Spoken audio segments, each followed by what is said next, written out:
Hallelujah. जय मसीह। यीशु मसीह के महत्वपूर्ण नाम से इस ऑनलाइन आराधना में हमारे साथ जितने भी भाई और बहन भाग ले रहे हैं, हम आपको स्वागत करते हैं। उम्मीद रखते हैं कि आप जहां कहीं भी हैं, यीशु मसीह के विश्वास में, प्रेम में और आगे बढ़ रहे हैं। हालेलुया। तो चलिए हम थोड़ा देर आंखें बंद कर कर हम परमेश्वर की स्तुति करें, ताकि परमेश्वर हमारे आराधना में हमारे साथ बात करे। Hallelujah, hallelujah, hallelujah. क्योंकि परमेश्वर की स्तुति करना ही उत्तम से उत्तम भाग होता है। Hallelujah, hallelujah. तो चलिए थोड़ा देर सब लोग आंखें बंद कर कर परमेश्वर की स्तुति करेंगे। स्तुति हो, स्तुति हो, स्तुति हो, स्तुति हो। परमेश्वर पिता आपकी स्तुति हो, पवित्र आत्मा आपकी स्तुति हो, यहोवा परमेश्वर आपकी स्तुति हो, यहोवा ईरे आपकी स्तुति हो, यहोवा शम्मा आपकी स्तुति हो। आप ही शुरुआत है, आप ही अंत है। आपकी स्तुति हो, स्तुति हो, स्तुति हो, स्तुति हो, स्तुति हो, स्तुति हो। अब तक हमें अगुवाई किया परमेश्वर, ये सारी चीजों से, सारे दुर्घटना पहुंचाने वाले चीजों से हमें रक्षा किया परमेश्वर। आपकी स्तुति हो, स्तुति हो, स्तुति हो, स्तुति हो। हमारे जरूरतों को पूरा करने वाले परमेश्वर, आपकी स्तुति हो, स्तुति हो, स्तुति हो। हमारे साथ एक माता के तरह, एक पिता के तरह, हालेलुया, हमारे लिए प्रेम को जताने वाले परमेश्वर, आपकी स्तुति हो, स्तुति हो, स्तुति हो, स्तुति हो, स्तुति हो। हालेलुया। आप पवित्र पवित्र पवित्र है यहोवा यीरे, आप पवित्र है यहोवा परमेश्वर। आपके पवित्र का तुल्य इस संसार में नहीं तो इस पृथ्वी में कोई भी नहीं है। आप ही पवित्र है यहोवा परमेश्वर, पिता परमेश्वर। आप पवित्र पवित्र पवित्र है यीशु मसीह। आप पवित्र पवित्र पवित्र पवित्र आत्मा, आप ही एकमात्र पवित्र पवित्र पवित्र पवित्र है। Hallelujah, hallelujah, hallelujah. आपकी नाम की महिमा करते हैं, आपकी नाम की महिमा करते हैं, आपकी नाम की स्तुति करते हैं। आप ही उन्नति परमेश्वर, उत्तम परमेश्वर। Hallelujah, hallelujah, hallelujah, hallelujah. धन्यवाद, धन्यवाद, धन्यवाद, धन्यवाद, धन्यवाद। हमारे हृदय को जांच कर देखने वाले परमेश्वर, हमारे चित्र को अपने हथेली पे रखे हुए परमेश्वर। हालेलुया। आपके हाथों से भलाई को पाने के लिए हम योग्य भी नहीं है, सिर्फ आपके लहू के द्वारा हम योग्य किया गए हैं। उस पवित्र लहू के लिए हम धन्यवाद करते हैं। ओ रिगाबा शगादुना माला रबा गदु रबा बाबा। धन्यवाद, धन्यवाद, धन्यवाद, धन्यवाद। Hallelujah, hallelujah.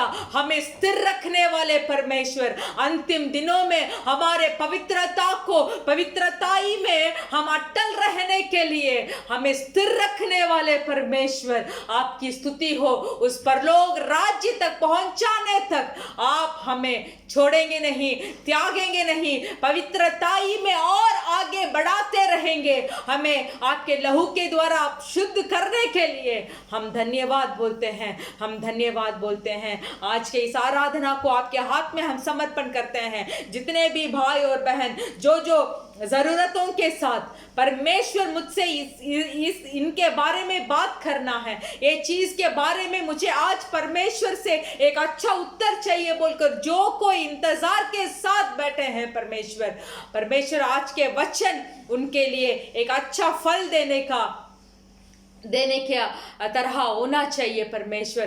धन्यवाद करते हैं। आराधना में हर एक भाई आपकी उपस्थिति को महसूस करे। जहां कहीं बैठकर आराधना कर रहे हैं, आपकी उपस्थिति को महसूस करें। हर एक के साथ आप बात कीजिए, छुटकारा दीजिए, चंगाई दीजिए, आंसुओं को पोंछिए, दर्द को दूर कीजिए, दुख को हटाइए परमेश्वर।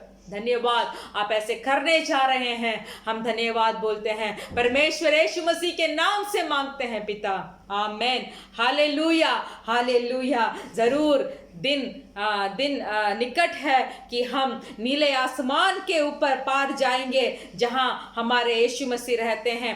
Hallelujah, hallelujah. तो चलिए सब तालियां बजाकर उत्साह के साथ, एक विश्वास के साथ, हाँ मैं भी नीले आसमान के पास जाने वाला हूँ, इसीलिए ही परमेश्वर ने मुझे चुना है बोलकर एक विश्वास के साथ हम तालियां बजाकर हम गाएंगे। Hallelujah, hallelujah. नीले आसमां के पार जाएंगे,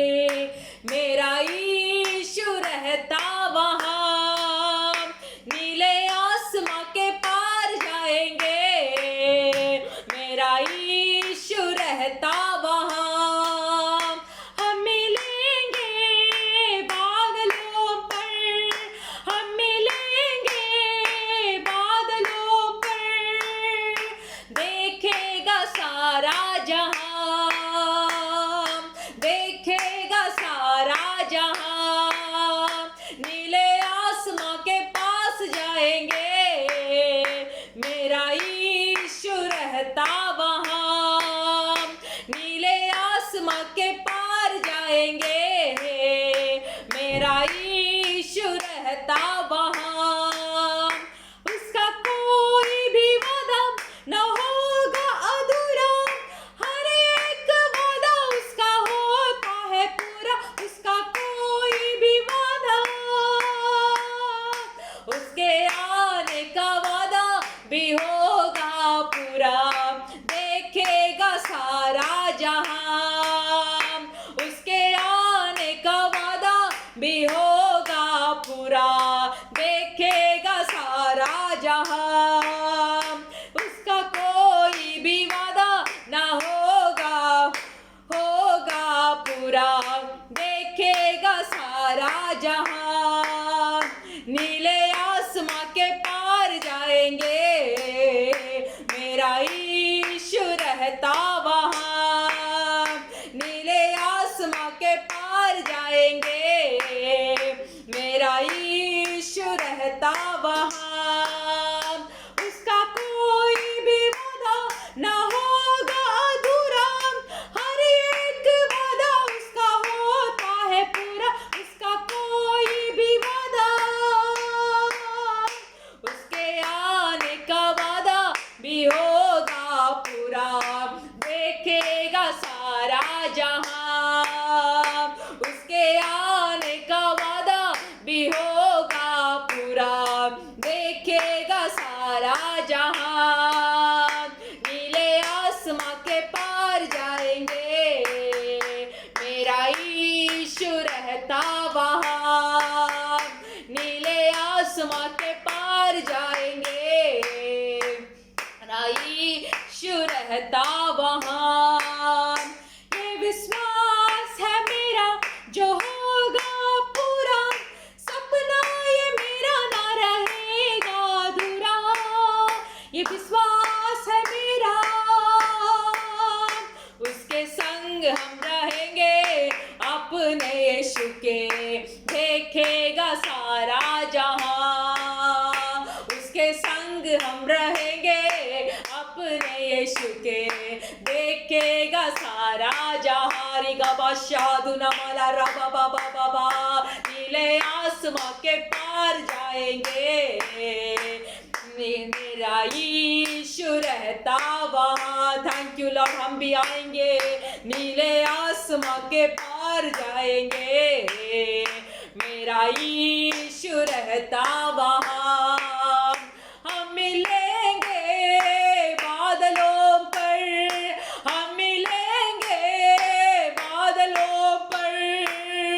देखेगा सारा जहां, देखेगा सारा जहां, नीले आसमां के पार जाएंगे, मेरा यीशु रहता वहाँ। नीले आसमां के पार जाएंगे, मेरा यीशु रहता वहाँ। Hallelujah, hallelujah. वो दिन बहुत निकट है, नीले आसमान के पार हमें जाने का दिन बहुत निकट है। वही है हमारा विश्वास। इस जिंदगी में एक ही विश्वास हमारे लिए है, वो विश्वास है कि एक दिन मेरे परमेश्वर जो मेरे लिए क्रूस उठाकर लहू बहाकर मेरे पापों के लिए, मेरे श्रापों के लिए, मेरे अधर्म कामों के लिए, मेरे घृणित कामों के लिए जो अपने आप को सूली पर दे दिया, यीशु मसीह जैसे मरा, गाड़ा गया और तीसरे दिन जी उठा है। जी उठने के बाद वो परमेश्वर के सम्मुख में जा पहुँचे हैं।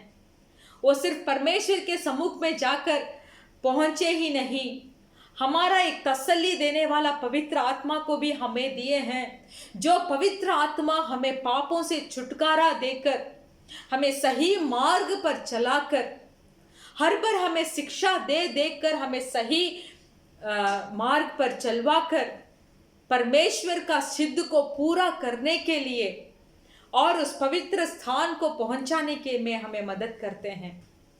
तो परमेश्वर का यही वादा था जब उन्होंने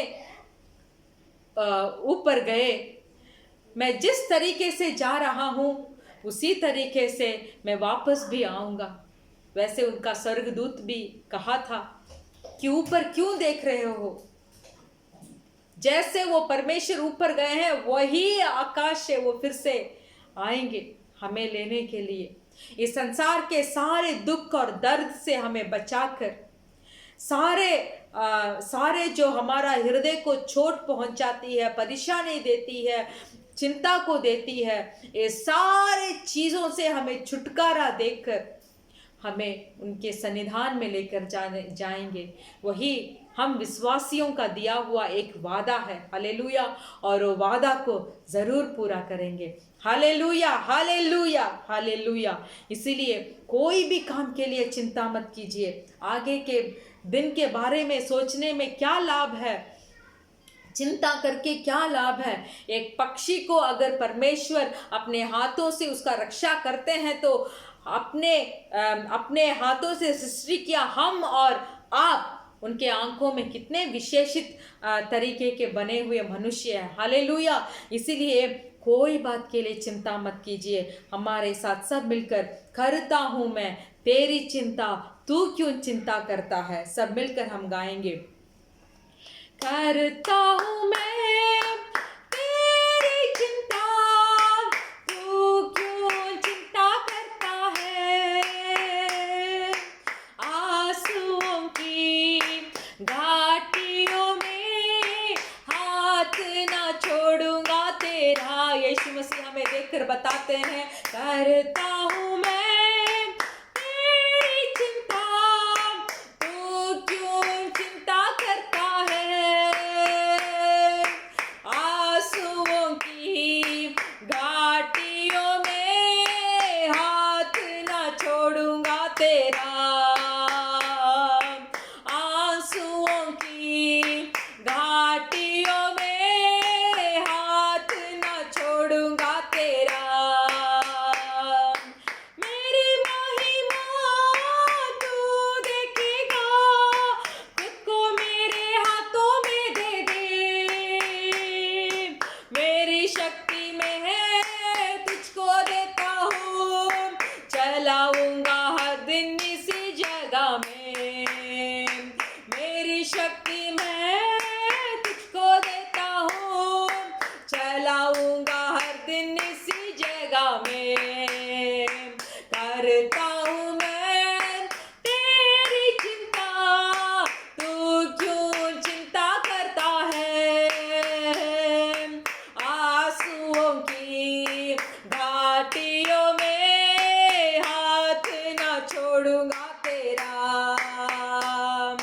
सभी तुझको भूलेंगे तो भी क्या मैं तुझको भूलूंगा कभी। अपने हाथों में तुझे उठाकर चलाऊंगा हर दिन मेरी कृपा में। अपने हाथों में तुझे उठाकर चलाऊंगा हर दिन मेरी कृपा में। करता हूँ मैं तेरी चिंता, तू क्यों चिंता करता है। आंसुओं की घाटियों में हाथ ना छोड़ूंगा तेरा। आंसुओं की घाटियों में हाथ ना छोड़ूंगा तेरा। अब्राहम का मैं परमेश्वर हूँ, अद्भुत कार्य क्यों ना करूंगा। लाल सागर में रास्ता दिया, आज भी मैं करने का योग्य हूँ। लाल सागर में रास्ता दिया, आज भी मैं करने का योग्य हूँ। करता हूँ मैं तेरी चिंता, तू क्यों चिंता करता है। आंसुओं की घाटियों में हाथ ना छोड़ूंगा तेरा। आंसुओं की घाटियों में हाथ ना छोड़ूंगा तेरा। हालेलुया। आंसुओं की घाटियों में हमारे हाथ को कभी परमेश्वर नहीं छोड़ेंगे। जो भी स्थिति हो हमारे जीवन में, वो स्थिति को हमें आराधना में बदलना चाहिए। हालेलुया, क्योंकि आराधना में छुटकारा है, आराधना में चंगाई है। हालेलुया, मेरे साथ मिलकर हालेलुया। आराधना में है छुटकारा, आराधना में है चंगाई, आराधना में है छुटकारा, आराधना में है चंगाई। शरीर प्राण आत्मा में शांति आनंद देता है, जान से भी प्यारे प्रभु। शरीर प्राण आत्मा में शांति आनंद देता है, जान से भी प्यारा प्रभु। प्रार्थना करे, आराधना करे, वो अच्छा है, कितना भला है। प्रार्थना करे, आराधना करे, वो अच्छा है, कितना भला है। छुटकारा पाए हमेशा, हमेशा छुटकारा पाए हमेशा, छुटकारा पाए हमेशा, हमेशा छुटकारा पाए हमेशा। मांगोगे तो मिलेगा, ढूंढोगे तो पाओगे, मांगोगे तो मिलेगा, ढूंढोगे तो पाओगे। खटखटाओ खुलेंगे स्वर्ग के आशीषें, पाओ तुम मुझसे अभी। खटखटाओ खुलेंगे स्वर्ग के आशीषें, पाओ तुम मुझसे अभी। आराधना करे, आराधना करे, वो अच्छा है, कितना भला है। प्रार्थना करे, आराधना करे, वो अच्छा है, कितना भला है। छुटकारा पाए हमेशा, हमेशा छुटकारा पाए हमेशा। प्रार्थना करो निरंतर, प्रार्थना करो विश्वास से, प्रार्थना करो निरंतर, प्रार्थना करो विश्वास से। धर्मी जन की प्रार्थना, विश्वास की प्रार्थना खोलती है सारे बंधन। जन की प्रार्थना, विश्वास की प्रार्थना खोलती है सारे बंधन। प्रार्थना करे, आराधना करे, वो अच्छा है, कितना भला है। प्रार्थना करे, आराधना करे, वो अच्छा है, कितना भला है। छुटकारा पाए हमेशा, हमेशा छुटकारा पाए हमेशा, छुटकारा पाए हमेशा, हमेशा छुटकारा पाए हमेशा। Hallelujah, hallelujah, hallelujah. ओरा बाबा बारी गादुना माला रा बाबा बाबा बा, ओरी काबा शगादुना माला रा गडरा दना माला रा बोशिका तुना माला रा बा। धन्यवाद, धन्यवाद, धन्यवाद, धन्यवाद। हमारे चिंताओं को दूर हटाने वाले परमेश्वर, हमारे दुखों को हमसे दूर हटाने वाले परमेश्वर, सारे परिस्थितियों पे हमारे साथ देने वाले एकाएक परमेश्वर, हमारा हृदय को जांच कर देखने वाले परमेश्वर, आप हमें कभी छोड़ेंगे नहीं, आप हमें कभी त्यागेंगे नहीं। Hallelujah, hallelujah, hallelujah. ओ रिकाबा शगादुना माला राबा बाबा, ओ रिगाबाला राबा शगादुना माला राबा। जब हमारे बुरे परिस्थितियों को, जब हमारे चिंताओं को, जब हमारे परेशानियों को, हालेलुया, हम आराधना में जब हम बदलते हैं, तब वो आराधना में परमेश्वर हमें छुटकारा देते हैं। जब उस परेशानी के स्थिति पर जब हम परमेश्वर को देखकर दोहाई देते हैं, तब परमेश्वर उठकर हमारी सुनते हैं। हालेलुया, और हम सब परेशानियों से हमें दूर भगाते हैं। हालेलुया, रिगाबा शगादुना लारा बाबा। इसीलिए परमेश्वर जो है, माँ के कोख से जो चुना हुआ है, हमें हमारे चिंता करने वाला परमेश्वर है। Hallelujah, hallelujah. लाजर जब मर गए थे, हालेलुया, हालेलुया, जब लाजर को गाड़ा दिया गया था, तब उनके बहनों ने जब रोया था, तब परमेश्वर यीशु मसीह भी उनके साथ आंसू बहाया बोलकर वचन बताता है। इसीलिए कोई भी ऐसे मत सोचिए कि परमेश्वर को मेरे बारे में जानकारी नहीं है, परमेश्वर मुझे नहीं जानते हैं, परमेश्वर को मेरे बारे में कुछ भी नहीं पता। क्यों परमेश्वर इस स्थिति को मुझे दिया है, क्यों परमेश्वर ने मुझे छोड़ दिया है बोलकर कोई भी मत सोचिए, कोई भी मत सोचिए। हालेलुया, क्योंकि परमेश्वर हमसे बहुत प्रेम करते हैं, बहुत प्यार करते हैं, अपने बाहों में हमें लिए हुए बैठाना चाहते हैं। और एक ही चीज जो हम में और परमेश्वर को दो भागा करता है वो है हमारे पाप, वो है हमारा पाप। जब हम पाप करते रहते हैं, जब हम पाप करते रहते हैं, जब हम वचन का आज्ञा पालन नहीं करते हैं, तभी परमेश्वर हमें छोड़ दिया बोलकर एक महसूस हमारे अंदर आता है। हालेलुया, महसूस आता है। पर एक विश्वास हमें रहना चाहिए कि हमें पाप क्षमा का निश्चय को प्राप्त कर पाप को हम परमेश्वर से बताकर जब हम उसका कृपा को पा लेते हैं, तब परमेश्वर फिर से हमारे साथ वो जुड़ जाते हैं, क्योंकि पाप के साथ परमेश्वर नहीं रह सकते। ओ रीखा बाला रबा शगा दुना माला रबा, ओ रीखा ला रबा। इसीलिए उस पवित्र आत्मा को हमारे लिए दिया है, उस पवित्र आत्मा को हमारे लिए दिया है, ताकि वो पवित्र आत्मा हमें शिक्षा दे।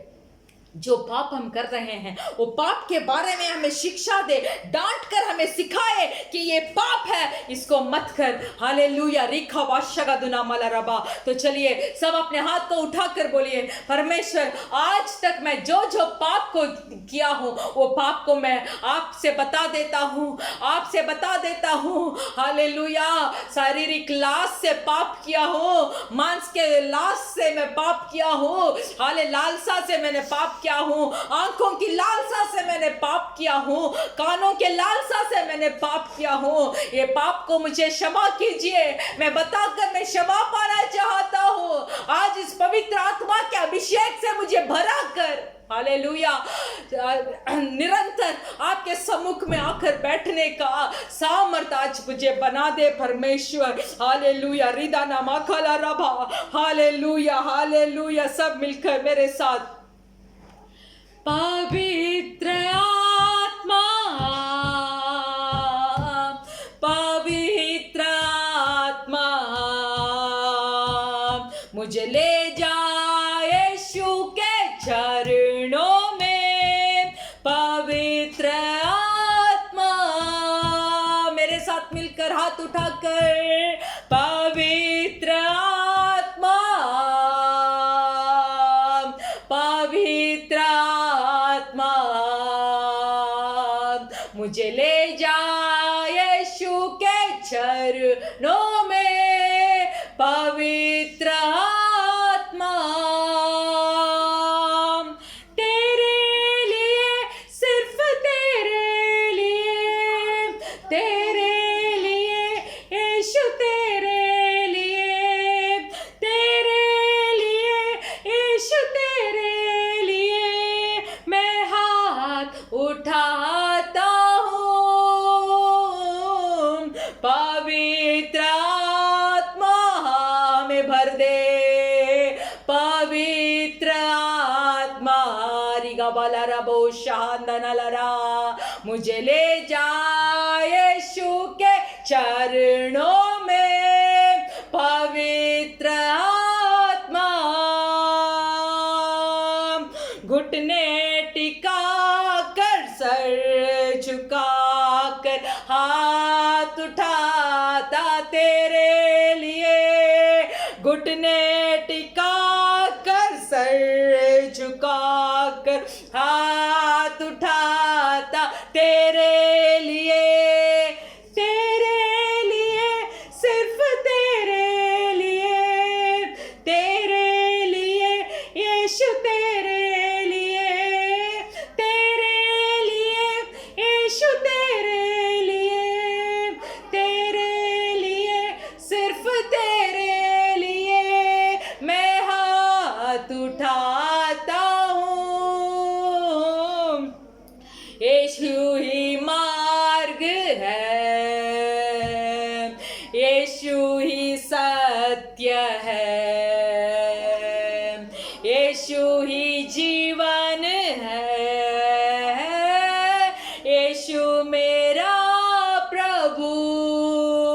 मिलकर मेरे साथ, यीशु ही मार्ग है, मेरा मार्ग यीशु है, यीशु ही सत्य है, मेरा सत्य यीशु है, यीशु ही जीवन है, यीशु मेरा प्रभु। रबा बाबा रेगा रबा शेदुना माला रबा। सब हाथ को उठाकर तेरे लिए यीशु, तेरे लिए, तेरे लिए, सिर्फ तेरे लिए, तेरे लिए यीशु, तेरे लिए मैं हाथ उठाता हूँ, घुटने टिका कर, सर झुका कर, हाथ उठाता तेरे लिए, घुटने टिका कर, सर झुका कर, हाथ उठाता तेरे लिए। पवित्र आत्मा हर एक को भर दे, पवित्र आत्मा, पवित्र आत्मा हर एक को भर दे, पवित्र आत्मा, पवित्र आत्मा, पवित्र आत्मा मुझे ले जा यीशु के चरणों में, पवित्र आत्मा मुझे ले जा यीशु के चरणों में, पवित्र आत्मा, यीशु ही मार्ग है, यीशु ही सत्य है, यीशु, यीशु ही जीवन है, यीशु मेरा प्रभु।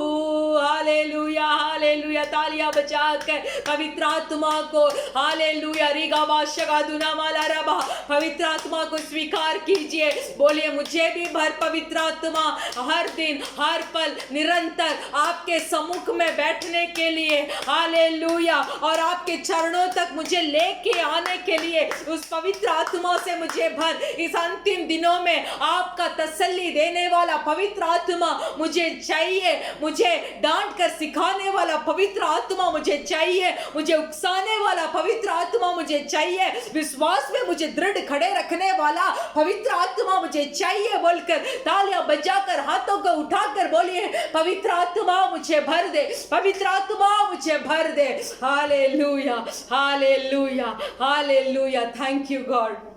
धन्यवाद यीशु मसीह, धन्य धन्य धन्य धन्य धन्य यीशु मसीह। इस आराधना में जो कोई भाग लिए हैं परमेश्वर, इस आराधना के द्वारा जरूर आपने उनको छुटकारा दिया है, जरूर उन लोगों ने चंगाई पाया है। इस आराधना के द्वारा आपने पवित्र आत्मा का सामर्थ्य को उन्हें दिया है बोलकर हम विश्वास करते हैं। परमेश्वर पिता, इन अंतिम दिनों में आपके सम्मुख में स्थिर रहने के लिए, निरंतर आपके सम्मुख में बैठे रहने के लिए हमें सामर्थ्यमंद बनाइए परमेश्वर। आपकी इच्छा पूरी हो परमेश्वर हमारे जीवन में।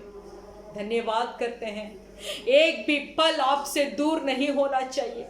संसार की स्थितियों को देखकर, संसार की सारे समाचार को देखकर, संसार के चारों ओर जितने भी दुर्घटना हो रही है उसको देखकर मेरा मन परेशानी नहीं होना है, मेरा मन व्याकुल नहीं होना है, क्योंकि इससे भी बड़े परमेश्वर यहोवा राफा आप मेरे साथ है, यहोवा यीरे आप मेरे साथ है। आप मुझे अंतिम तक अगुवाई करेंगे और जरूर उस नीले आसमान के पार मुझे लेके जाएंगे। ये विश्वास को हमें पकड़े रहना चाहिए, ये विश्वास से कभी हमें दूर नहीं हटना चाहिए। धन्यवाद करते हैं, वचन को जो सुनते हैं वो वचन को आपके हाथ में समर्पण करते हैं।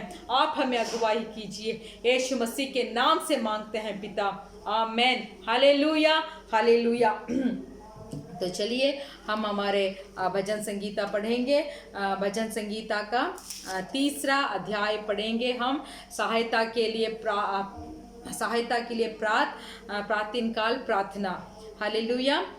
हे यहोवा, मेरे सताने वाले कितने बढ़ गए हैं, वे जो मेरे विरुद्ध उठते हैं बहुत है।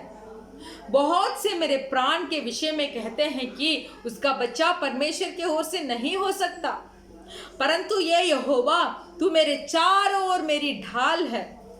तू मेरी महिमा और मेरे मस्तक का ऊंचा करने वाला है। मैं ऊंचे शब्द से यहोवा को पुकारता हूँ और वह अपने पवित्र पर्वत पर से मुझे उत्तर देता है। मैं लौटकर सो गया, फिर जाग उठा, क्योंकि यहोवा मुझे संभालता है। मैं उन 10,000 मनुष्यों से नहीं डरता जो मेरे विरुद्ध चारों ओर पांति बांधे खड़े हैं। उठ ये यहोवा, हे मेरे परमेश्वर, मुझे बचा ले, क्योंकि तूने मेरे सब शत्रुओं को जबड़ों पर मारा है और तूने दुष्टों के दांत तोड़ डाला है। उद्धार यहोवा ही से होता है। हे यहोवा, तेरी आशीष तेरी प्रजा पर हो। हालेलुया। जब अभी ये संसार की स्थिति ऐसी है कि चारों ओर एक बहुत बड़ा भयंकर हमारे साथ हमारे चारों ओर हो रहा है, फिर भी जो परमेश्वर के ऊपर विश्वास कर परमेश्वर का दिया हुआ वाचा को पकड़कर जो परमेश्वर के मार्ग में चलते हैं, उनके लिए ये वचन है, परंतु ये यहोवा, तू तो मेरे चारों ओर मेरी ढाल है।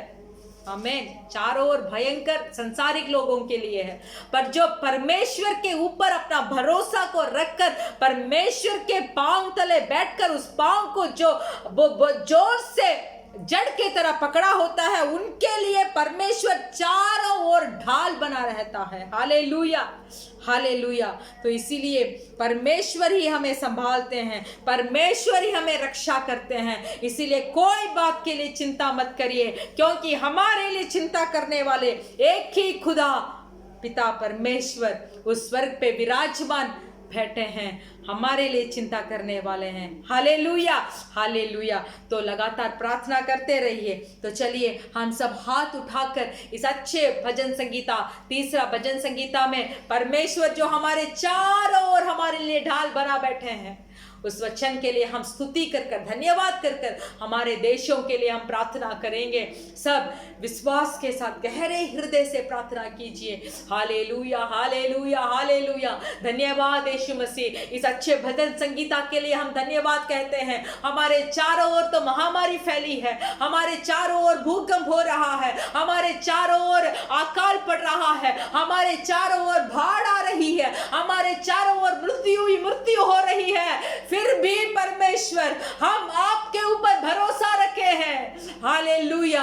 हम आपके ऊपर हमारे पूरा भरोसा को रखे हैं, तो आप हमारे लिए चारों ओर ढाल बनकर आप खड़े हैं। धन्यवाद, धन्यवाद। आप ही यहोवा जो मुझे संभालते हैं। हालेलुया। इस वचन के लिए धन्यवाद, धन्यवाद, धन्यवाद। उद्धार भी आप ही से होता है। धन्यवाद, धन्यवाद, धन्यवाद कहते हैं। परमेश्वर यहोवा हमारे इस सब देशों को, पृथ्वी में जितने भी देश हैं, उस देश को, लोगों की उद्धार के लिए हम प्रार्थना करते हैं। आप एक शब्द बोलिए, काफी है परमेश्वर। इस महामारी से हमारे देश छुटकारा प्राप्त हो जाएंगे परमेश्वर। हर एक मनुष्य अपने पाप के बारे में एक समझ पाने का परमेश्वर एक युक्ति को आप देने के लिए हम प्रार्थना करते हैं परमेश्वर। बहुत लोग जो है आपको जाने बिना, आपके नाम को सुने बिना परमेश्वर अपने जान को दे बैठे हैं परमेश्वर। हम प्रार्थना करते हैं, हम प्रार्थना करते हैं परमेश्वर, देशों में छुटकारा दीजिए। देश के लोगों के ऊपर उद्धार को देने वाले परमेश्वर, देश के लोगों को छुटकारा दीजिए परमेश्वर। Hallelujah, hallelujah. जो कोई मनुष्य आपके ऊपर भरोसा रखा हुआ हो परमेश्वर, हालेलुया, वो संपूर्ण समाधान को पाए परमेश्वर। आप ही उन्हें संभाल लें। धन्यवाद करते हैं जो वचन आज हम सुनने जा रहे हैं, हर एक के हृदय पे बात करने के लिए हम मांगते हैं परमेश्वर। यीशु मसीह के नाम से मांगते हैं पिता। Amen, amen. Hallelujah, hallelujah. हमारा कलीसिया का सूचना ये है कि हमारा कलीसिया का आराधना हर शुक्रवार के समय शाम को 4 बजे से लेकर 6 बजे तक होता है और हम बहुत उत्साहित हैं और हम आपसे धन्यवाद भी बोलना चाहते हैं कि आप बहुत उत्साह के साथ आप सब मिलकर आप इस आराधना को देख रहे हैं। हम जो वचन को पाए हैं वो वचन को हम दूसरों के पास भी हम बांटे और जो उद्धार को पाने के लिए जो मनुष्य हमारे सामने खड़े हैं उनके पास भी हम परमेश्वर के वचन को बांटकर उन्हें भी इस आराधना में लेके आने के लिए कोशिश कीजिए। सुबह से लेकर थोड़ा समय परमेश्वर के सम्मुख में बैठकर थोड़ा देर आराधना कर परमेश्वर आज आप मुझसे क्या बात करने वाले हैं वैसे उस वचन के लिए आप प्रार्थना कर आप हमारे आराधना में भाग लेने के लिए हम आपसे विनती करते हैं। परमेश्वर आपको आशीष करेंगे। हालेलुया। तो चलिए हम आज के वचन के और हम ध्यान करेंगे। हालेलुया। हालेलुया।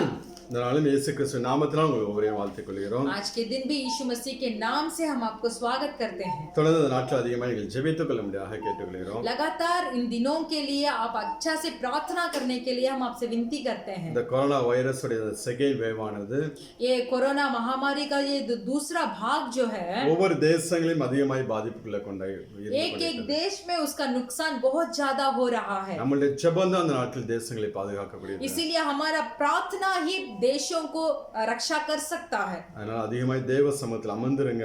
इसीलिए ज्यादा से ज्यादा तक परमेश्वर के सम्मुख में बैठे रहिए। கர்த்தர் உங்களையும் உங்கள் குடும்பங்களையும் உங்கள் தேசங்களையும் பாதுகாப்பார்। परमेश्वर आपको आपके परिवार को और आपके देश को परमेश्वर रक्षा करेंगे। இந்த நாள் நாம் வேத வார்த்தைக்கு நேராக கடந்து செல்லலாம்। आज के दिन में भी हमारे पवित्र वचन के ओर हम ध्यान करेंगे।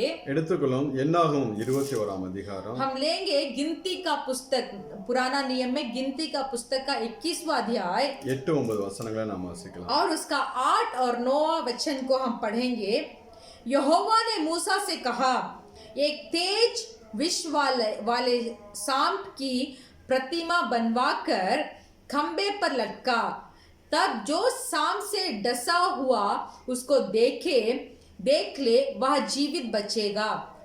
मूसा ने पीतल का एक सांप बनवाकर खंबे पर लटकाया, तब सांप के ढसे हुए में से जिसने उस पीतल के सांप की ओर देखा वह जीवित बच गया। हालेलुया। हालेलुया। ये मोसे பார்த்து தேவன் சொல்லக்கூடிய ஒரு காரியம்। यहाँ मूसा को देखकर परमेश्वर एक कार्य को बताते हैं। இஸ்ரவேல் ஜனங்கள் வனாந்திரத்தில் தேவனுக்கு விரோதமாய் முறுமுறுக்கும்போது जब इजरायली लोग परमेश्वर के विरुद्ध उस जंगल में जब बड़बड़ाते शुरू करने लगे, அப்பொழுது தேவன் கொள்ளுவாய் சர்ப்பங்களை அனுப்புகிறார்। तब परमेश्वर ने विष वाले सांप को वहां भेजा। அப்ப அதுல கடிக்கப்பட்ட நபர்கள் तो जो कोई मनुष्य उस सांप से ढसे हुए थे अनेகர் மரித்து போகிறார்கள்। बहुत सारे मर गए। அப்ப ஆண்டவர்ட்ட ஜெபம் பண்ணும்போது तब मूसा ने परमेश्वर से प्रार्थना किया। ஆண்டவர் சொல்ல ஒரு வெண்கல சர்ப்பத்தை உருவாக்கி வை।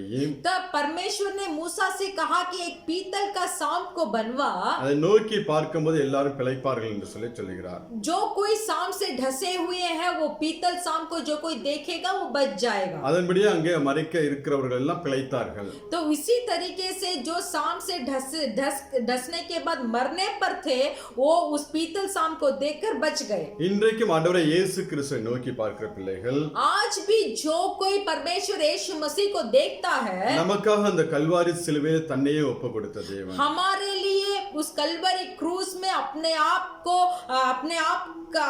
को दे दिया जो यीशु मसीह நம்முடைய பாவங்கள் சாபங்கள் எல்லாவற்றையும் சுமந்து தீர்த்தது। हमारे पाप और श्राप को सब अपने ऊपर ले लिए थे यीशु मसीह। அவரை நோக்கி பார்க்கும்போது तो जब हम यीशु मसीह को देखेंगे, அவரை நாம் விசுவாசிக்கும்போது जब हम यीशु मसीह के ऊपर विश्वास करेंगे, எனக்காக மரித்தார், मेरे लिए यीशु मसीह मरा, என்னுடைய பாவங்களை எல்லாம் சுமந்து தீர்த்தார், मेरे पाप को सब उसने अपने ऊपर उठाकर उसमें से मुझे छुटकारा दिया, அவருடைய இரத்தத்தினாலே நான் பரிசுத்தமாக்கப்படுகிறேன் நீதிமானாக்கப்படுகிறேன் என்று சொல்லி परमेश्वर के यीशु मसीह के लहू के द्वारा मैं धार्मिकता बन गया हूँ। நாம் விசுவாசித்து इस तरीके से जब हम विश्वास நாம் करेंगे, பாவங்களை எல்லாம் அறிக்கை செய்து जब हमारे पाप को सब हम परमेश्वर से बता देंगे, நாம் தண்ணீர்ல மூழ்கி ஞானஸ்நானம் எடுக்கும்போது जब पानी में डूबकर हम बपतिस्मा लेंगे, தேவன் நம் ஒவ்வொருவரையும் எல்லா தீங்குக்கு விலக்கி காக்கிறவராக இருக்கிறார்। तब परमेश्वर परमेश्वर हम हर एक को आने वाले हो रही दुर्घटना से हमें बचाते हैं। நாம் மரித்து நரகம் போகாதபடிக்கு हम मर कर नरक में ना जाए பரலோகம் போகும்படியாக और परलोक में जाने के लिए நமக்கு வாசலை திறந்து கொடுத்து ஆசீர்வதிக்கிறார். हमारे लिए एक द्वार को खोलकर हमें आशीष करने वाले ஆண்டவரே हैं। இயேசு கிறிஸ்து விசுவாசிக்கிற ஒவ்வொரு பிள்ளைகளையும் जो कोई परमेश्वर यीशु मसीह के ऊपर अपने विश्वास को रखता है, அவரை நோக்கி பார்க்கிற ஒவ்வொரு பிள்ளைகளும் जो कोई परमेश्वर यीशु मसीह की ओर देखता है, அவரை பிழைத்துக் கொள்ளும்படியாக தேவன் செய்கிறார். तो वो लोग सब बच जाने के तरह परमेश्वर बनाते हैं। சரி, இங்கே நாம் பார்க்கிறோம், तो हम यहाँ देखते हैं இங்கே மோசேயை பார்த்து சொல்லும்போது வெண்கல சர்ப்பத்தை உண்டாக்குகிறார். या मूसा को देखकर परमेश्वर बताते हैं कि एक पीतल का सांप बनवा, அப்ப அவர்கள் பிழைக்கிறார்கள் என்று சொல்லி நாம் பார்க்க முடிகிறது. तो पीतल के सांप को देखने के बाद ये लोग बच जाते हैं। இந்த இஸ்ரவேல் ஜனங்களை பார்த்தீங்கன்னா ये इजराइल लोगों को देखिए, எகிப்தின் அடிமைத்தனத்திலிருந்து தேவன் அவர்களை மீட்டு கொண்டு வருகிறார். एक मिस्र देश का दास्तव से इस इजराइल लोगों को परमेश्वर ने छुटकारा देकर वहां लेके आते हैं। அநேக முறை தேவனுக்கு விரோதமாய் முறுமுறுக்கிறவர்களாக காணப்பட்டார்கள். फिर भी बहुत बार देखिए ये मिस्र लोग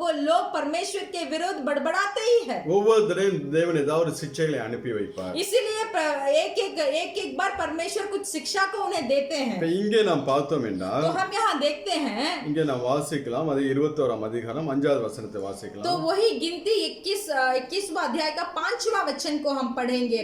इसीलिए वे परमेश्वर के विरुद्ध बात करने लगे और मूसा से कहा, तुम लोग हमको मिस्र में से जंगल में मरने के लिए क्यों ले आए हो?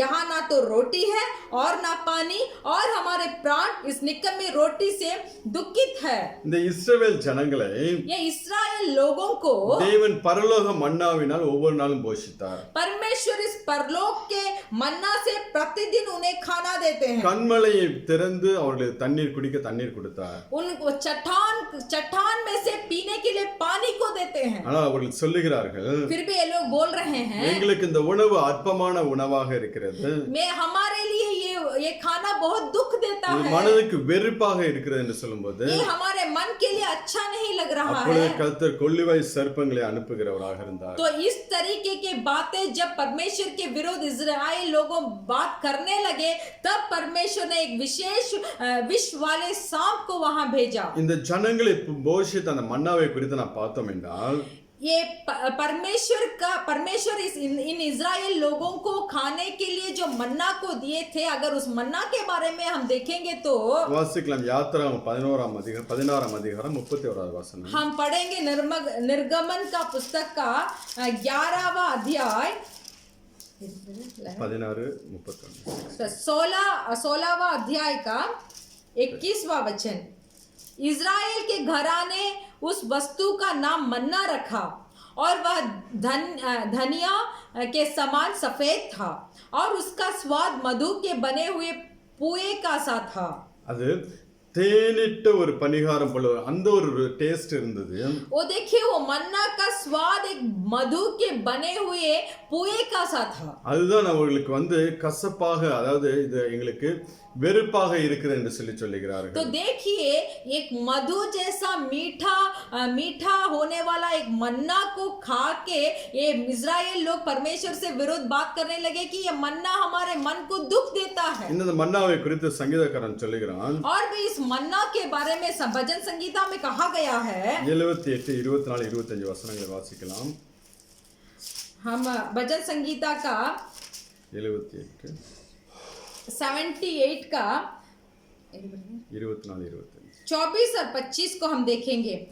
और उनके लिए खाने को मन्ना बरसाया और उन्हें स्वर्ग का अन्न दिया। मनुष्यों को स्वर्गदूतों की रोटी मिली, उसने उनको मनमाना भोजन दिया। 25 आमा பூர்ணமாய் அனுப்பினார். आमा இங்கே நாம் மன்னாவை பார்த்தோம் என்றால் यहाँ इस भजन संगीता में अगर मन्ना के बारे में हम देखेंगे, அது தூதர்களின் அப்பமாக காணப்படுகிறது. वो स्वर्ग दूतों की रोटी था। அது வானத்தின் தானியம் என்று சொல்லி வேதம் சொல்லுகிறது. तो वो आकाश का दिया हुआ रोटी था बोलकर बोला गया है। அதாவது அந்த வனாந்தரத்தில் அவர்கள் நடந்து வரும்போது देखिए जब वो जंगल में चलकर आ रहे थे, சரீரத்தில் எந்த ஒரு பலவீனமும் வராதபடிக்கு, उनको शरीर में कोई बलहीन वो महसूस ना करे, எந்த ஒரு வியாதி வியாதிகளும் வராதபடிக்கு और उन्हें कोई भी रोग ना पहुंचे, தேவன் வானத்தின் மன்னாவினாலே ஒவ்வொரு நாளும் அவர்களை திருப்தியாக்கி கொண்டு வந்தார். इसीलिए आकाश के मन्ना के द्वारा प्रतिदिन वो इजरायली लोगों को यीशु मसीह ने तृप्त किया. அவர்கள் அந்த ஆகாரத்தை பூரணமாய் அனுப்பினார் என்று சொல்லி வசனம் சொல்லுகிறது. वचन बताता है कि पूर्ण तौर से या कि संपूर्ण तौर से परमेश्वर ने उस मन्ना को उन लोगों के लिए भेजा. அதற்கு முன்பதாக அந்த ஜனங்களுடைய வாழ்க்கையை நீங்க பாத்தீங்கன்னா उसके पहले इजराइल लोगों का जीवन को अगर आप देखेंगे, யாத்திராகமம் 1ஆம் அதிகாரம் 14வது வசனத்தை வாசிக்கலாம். निर्गमन का पुस्तक का पहला अध्याय 14 14वां वचन को अगर हम पढ़ेंगे, और उनके जीवन को गारे, ईंट और खेती के बांधी के काम की कठिन सेवा से दुखी कर डाला. जिस किसी काम में वे उनसे सेवा करवाते थे उसमें वे कठोरता का व्यवहार करते थे. இங்க எகிப்து தேசத்துல இருக்கும்போது जब वो मिस्र देश में थे, 400 ஆண்டு காலம் அடிமையாக இருக்கிறார்கள். 400 वर्ष उन लोग ने दास्तों में थे. அவர்கள் ஜீவனை கசப்பாக்கினார்கள் எகிப்தியர்கள். ये मिस्र देश के लोग इजरायली लोगों का जिंदगी को कड़वापन बना दिया. அவர்களை கொடுமையாய் நடத்தினார்கள் என்று சொல்லி வசனம் சொல்லுகிறது. उन्हें बहुत भयंकर तौर से उनका व्यवहार किया बोलकर वचन बताता है. அவர்கள் படுகிற பாடுகளை பார்த்தா தேவனே இறங்கி வந்து அந்த ஜனங்களை விடுவிக்கும்படியாக செய்கிறார். उनका दुख और कष्ट और परेशानियों को देखकर यीशु परमेश्वर खुद ही उतर कर आने के बाद उनका छुटकारा भी किया. தங்கள் ஜீவன் கசப்பாக இருந்து கொண்ட அனுபவத்திலிருந்து விடுதலையாக்கி अपना जो कड़वापन का जिंदगी था उस जिंदगी में से उनको छुटकारा देकर தேனிட்ட பணிகாரம் போல வானத்தின் மன்னாவை கொடுத்தவர்கள் ஒவ்வொரு நாளும் தேவன் நடத்தினார். और मधु का स्वाद भरा हुआ मन्ना को देखकर उन्हें प्रतिदिन उन्हें अगुवाई किया. அந்த மன்னா தான் அவர்களுக்கு வந்து வெறுப்பாக இருக்கிறது என்று சொல்லி தேவனுக்கு விரோதமாய் முறுமுறுக்க ஆரம்பிக்கிறார்கள். तो देखिए वही मन्ना उनका मन को बहुत दुख दे रही है बोलकर परमेश्वर के विरुद्ध बात करने लगे. அதனால தான் தேவன் அங்க வந்து கொள்ளிவாய் சர்ப்பங்களை அனுப்புகிறவராக இருந்தார். इसीलिए बहुत जहरीले सांप, नहीं तो विष वाला सांप को परमेश्वर ने वहां भेजा. இந்த மன்னா என்பது ये मन्ना का मतलब இவர்கள் கானான் தேசம் போகிற வரைக்கும் தான். ये वो लोग कनान देश पहुंचने तक ही ये मन्ना उनके लिए है. கொஞ்ச காலத்துக்கு தான் அந்த மன்னா உணவு. सिर्फ थोड़ा ही दिन के लिए उनके लिए ये मन्ना एक खाना बनकर रहेगा. கானானுக்குள்ள பிரவேசித்து விட்டார்கள் என்றால் कनान देश के अंदर वो प्रवेश हो गए तो பாலும் தேனும் ஓடுகிற ஆசீர்வாதத்தை தேவன் அவளுக்கு வைத்து வைத்திருந்தார். तो वहां दूध और मधु बहने वाली आशीर्वादों को उन लोगों को परमेश्वर उस कनान देश में रखे हैं. அப்ப கொஞ்ச நாளைக்கு இந்த மன்னாவை சாப்பிடுவது அவளுக்கு வந்து வெறுப்பாக காணப்படுகிறது என்று சொல்லி சொல்லுகிறார். तो देखिए ये लोग थोड़े ही दिन में इस मन्ना को खाना हमें अच्छा नहीं लगता बोलकर मसीह के विरुद्ध बात करते हैं. நீங்க 16ஆம் அதிகாரத்துல வாசினா காடைகளை கேட்கும்போது தேவன் காடைகளை கொடுக்கிறவராக இருந்தார். देखिए 14 अध्याय में देखेंगे वो लोग पक्षी को मांगते हैं तो परमेश्वर ने पक्षी भी दिया खाने के அவர்களை लिए. திருப்தியாக தான் நடத்தி கொண்டு வந்தார். तृप्त के तरह ही तृप्त से ही उन्हें अगुवाई करते आ ஆனால் रहे இந்த थे. ஜனங்களுக்கு அதுல திருப்தி கிடையாது. फिर भी देखिए इजराइल लोगों को तृप्त नहीं रहा. இவர்கள் கானான் தேசத்துக்குள்ள பிரவேசித்த உடனே ये लोग कनान देश में प्रवेश करते ही அதனுடைய ஆசீர்வாதங்கள் எல்லாம் புசிக்க போகிறார்கள். वो कनान देश में प्रवेश होते ही कनान देश का आशीर्वादों को खाने वाले थे. அது வரைக்கும் கொஞ்ச நாள் தான் அந்த மன்னா. तो उस दिन तक वहां पहुंचने तक ही ये मन्ना उनके लिए भोजन था. ஆனா அதை குறித்து அவ்வளவு முறுமுறுப்பு. फिर भी देखिए ये मन्ना के बारे में इतना विरुद्ध ये लोग बात करने लगे. நீதிமொழிகள் 23 ஐந்தாம் வசனத்தை வாசிச்சோம்னா नीति वचन का पुस्तक का 23वां अध्याय का 5वां वचन अगर हम पढ़ेंगे, क्या तू अपनी दृष्टि उस वस्तु पर लगाएगा जो है ही नहीं? वह उकाब पक्षी के समान पंख लगाकर निस्संदेह आकाश के ओर उड़ जाता है. அங்க வசனம் கேக்குறது यहाँ ये वचन पूछता है, இல்லாமல் போகும் பொருட்கள் மேல் உன் கண்களை பறக்க விடுவானேன்? क्या तू अपनी दृष्टि उस वस्तु पर लगाएगा जो है ही नहीं? தேவன் இந்த ஜனங்களுக்கு நல்ல ஆசீர்வாதத்தை கொடுத்து வைத்திருந்தார். परमेश्वर इस इजराइल लोगों को बहुत आशीर्वाद दिए थे. அக்கினி சமமா மேக சமமா அவர்களுக்கு முன்பதாக கடந்து சென்றார். अग्नि के स्तंभ के तरह और मेघ के स्तंभ के तरह इन्हें अगुवाई अगुवाई किया। 40 ஆண்டு காலம் வனாந்திரத்தில் அவருடைய வஸ்திரம் பழமையாகவும் போகவில்லை. 40 वर्ष देखिए उस जंगल में उनका जो कपड़ा था वो कपड़ा खराब नहीं हुआ, गंदा नहीं हुआ। அவருடைய காலணிகள் பீந்து போகவும் இல்லை. அப்படியாய் தேவன் நடத்தி கொண்டு வந்தார். उनका पैर का जूता भी जूते का वार भी नहीं मुरझाया गया। इस तरीके से परमेश्वर ने उन्हें अगुवाई कर कराया। ஒரு தகப்பன் தன் பிள்ளையை தோள்ல சுமந்து கொண்டு வருகிறது போல एक पिता अपने बच्चे लोगों को अपने कंधों पर उठाकर लेके आने के समान கர்த்தர் அந்த ஜனங்களை சுமந்து கொண்டு வந்தார் என்று சொல்லி வசனம் तो சொல்லுகிறது. वचन बताता है उस तरीके से परमेश्वर भी उन इस्राएल लोगों को एक बच्चे की तरह अपने कंधों पर उठाकर लेके आए। வானத்தின் மன்னவனால் பூரணமாய் அவர்களை திருப்தியாக்கினார். आकाश के मन्ना के द्वारा परिपूर्ण से उन्हें आशीर्वाद किया। ஆனாலும் இல்லாத பொருட்கள் மேல கண்களை வைத்து फिर भी ये लोग क्या किया, जो वस्तु है ही नहीं उसके ऊपर अपना दृष्टि को लगाया। அங்க தேவனுக்கு மோசேக்கு விரோதமாய் முறுமுறுக்க ஆரம்பிக்கிறார்கள். वहां परमेश्वर के विरुद्ध और मूसा के विरुद्ध बात करने लगे। கானானுக்குள்ள போய் பிரவேசித்து விட்டார்கள் என்றால் देखिए कनान के अंदर जाकर अगर ये लोग प्रवेश हो गए तो எல்லாவித தானியத்தினாலும் அவர்கள் திருப்தியாக போகிறார்கள். तो सब तरीके के गेहूं से दाना से वो लोग आशीर्वाद पाएंगे। அப்ப கொஞ்ச காலம் அந்த வனாந்தர வாழ்க்கை इसीलिए सिर्फ थोड़ा ही दिन है ये जंगल का अनुभव। அதுவும் இவருடைய கீழ்ப்படியாமை தான் 40 ஆண்டு காலமாய் அது நீடித்தது. तो देखिए 40 वर्ष क्यों था, इनका आज्ञा पालन इन्होंने नहीं किया, इसीलिए ही वो 40 वर्ष था। இன்னைக்கு நீங்க பாத்தீங்கன்னா तो आज भी आप देखेंगे நம்மளோட வாழ்க்கை எடுத்துக்கொள்ளுங்களேன். हमारा जीवन को देखिए, இந்த பூமிங்கிறது நமக்கு வந்து ஒரு டெம்பரரி லைஃப். ये जो पृथ्वी है हमारे लिए सिर्फ थोड़े ही दिन के लिए दिया गया है। வசனம் சொல்லி பலத்தின் மீதால் 70 ஆண்டு காலம் என்று சொல்லி वचन बताता है बल के द्वारा सिर्फ 70 वर्ष। 100 ஆண்டு நீங்க வச்சுக்கோங்க.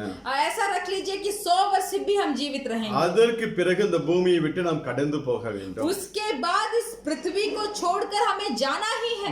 நித்திய காலமே நாம் தேவனுடைய ராஜ்யத்தில் இருக்க போகிறோம். युगान युग हम परमेश्वर के राज्य में ही वास करेंगे। அங்க தேவன் நமக்கென்று வாசஸ்தலங்கள் எல்லாவற்றையும் ஆயத்தமாக்கி வைத்திருக்கிறார். हमारे लिए परमेश्वर वहां एक जगह को भी तैयारी कर रखे हैं। ஆனா நம்மள பாருங்க, फिर भी हमें देखिए இந்த பூமியில அது இல்ல இது இல்ல என்று சொல்லி அழுகிற பிள்ளைகளாக தான் காணப்படுகிறோம். ये संसार में या तो जहां मैं रहता हूं मेरे लिए ये जगह नहीं है, वो वस्तु नहीं है, ये नहीं है बोलकर हम सिर्फ बड़बड़ाते हैं। எப்படி இந்த இஸ்ரவேல் ஜனங்கள் இந்த கொஞ்ச தூரம் இந்த வனாந்திரத்துக்கு ஒரு ஆகாரத்தை குறித்து முறுமுறுக்க ஆரம்பித்தார்களோ, कैसे देखिए जैसे ही इजराइल लोग उस मन्ना को देखकर वो मन्ना के विरुद्ध जैसे बात करने लगे, அதே போலதான் தேவன் இந்த பூமியில் நமக்கு கொடுத்திருக்கிற ஒவ்வொரு காரியங்களையும் वैसे ही परमेश्वर इस संसार में हमारे लिए दिए हुए हर एक वस्तु தேவன் நமக்கு ஆசீர்வதித்து கொடுத்த ஆசீர்வாதங்கள் எல்லாம் நம்ம பார்க்கிறது கிடையாது. परमेश्वर हमें आशीर्वाद कर कर दिए हुए चीजों को हम नहीं देखते। இல்லாத காரியங்களுக்கு தான் நம்ம அழுது புலம்புகிறவர்களாக இருக்கிறோம். जो काम हमारे लिए नहीं है, जो वस्तु हमारे लिए नहीं है, उसी के ऊपर हम दृष्टि कर कर ये मुझे नहीं है बोलकर हम रो रहे हैं। நம்முடைய கண்கள் பரலோகத்துக்கு நேராக இருக்குமா என்றால், अगर हमारे आंख उस परलोक के ओर होगा तो இந்த பூமிக்குரிய காரியங்கள் ஒன்றையும் குறித்து நாம் முறுமுறுக்கவே மாட்டோம். तो इस अगर हमारे आंख परलोक के ओर होगा लगातार तो इस पृथ्वी के चीजों के बारे में हम कभी भी बड़बड़ाएंगे नहीं। இந்த பூமி நமக்கு நிரந்தரம் கிடையாது. ये पृथ्वी हमारे लिए निरंतर नहीं है। இதை விட்டு ஒரு நாள் நாம் கடந்து போவோம். इस पृथ्वी को छोड़कर एक दिन हमें जाना ही है। அப்ப தேவன் இந்த பூமியில் இருப்பதற்கு நம்ம கொடுத்த எல்லாவற்றுக்கும் நாம் நன்றி சொல்லுகிற பிள்ளைகளாக இருக்க வேண்டும். इसीलिए परमेश्वर अभी हम इस पृथ्वी पर रहने के लिए जो जो चीजें, जो जो वस्तु, जो जो काम हमें दिए हैं उस सभी के लिए हमें सिर्फ परमेश्वर के पास धन्यवाद बोलना चाहिए। நம்மளோட வாழ்க்கை அடிக்கடி சொல்லுவோம் தெரியுமா, हमारे जिंदगी में हर बार ऐसे बोलते रहेंगे, இதற்கு பதில் அதில் இருந்தா நல்லா இருந்திருக்கும். हम ऐसे बोलेंगे कि ये चीज के बदला वो चीज होता तो अच्छा होता। இந்த வாழ்க்கை துணைக்கு பதிலா தேவன் வேற ஒரு வாழ்க்கை துணையை கொடுத்தா நல்லா இருந்திருக்கும் என்று சொல்லி அநேக தடவை நம்ம யோசிப்போம். तो बहुत बार हम ये भी सोचते हैं कि ये जीवन साथी के बदला और एक ये जीवन साथी हमारे पास होता तो अच्छा होता। இந்த படிப்புக்கு பதிலா, இந்த வேலைக்கு பதிலா, இந்த பிள்ளைகளுக்கு பதிலா வேற ஒன்றை தேவன் கொடுத்திருந்தா நல்லா இருக்கும் என்று சொல்லி சொல்லி நாம் சொல்லுவோம். तो हम ऐसे भी सोचते हैं और बोलते हैं कि ये पढ़ाई के बदला, ये काम के बदला, ये बच्चों के बदला, ये परिवार के बदला मुझे और कुछ होता तो अच्छा होता। தயவு செய்து அப்படி சொல்லாதீங்க. हम आपसे विनती करते हैं कि ऐसे मत बोलिए। தேவன் உங்களுக்கு ஒவ்வொன்றையும் ஆசீர்வதித்து கொடுத்து வைத்திருக்கிறார். परमेश्वर आपको जो दिया है वो सब आशीर्वाद कर कर ही दिया है। அதை குறித்து நீங்கள் முறுமுறுக்கும் போதுதான் अगर इसके विरुद्ध जब आप बात करते அது हैं உங்களுக்கு உபத்திரவமாக மாற ஆரம்பிக்கிறது. तभी वही चीज आपको उपद्रव पहुंचाती है। தேவன் கொடுத்ததுக்கு நன்றி சொல்லி பாருங்க.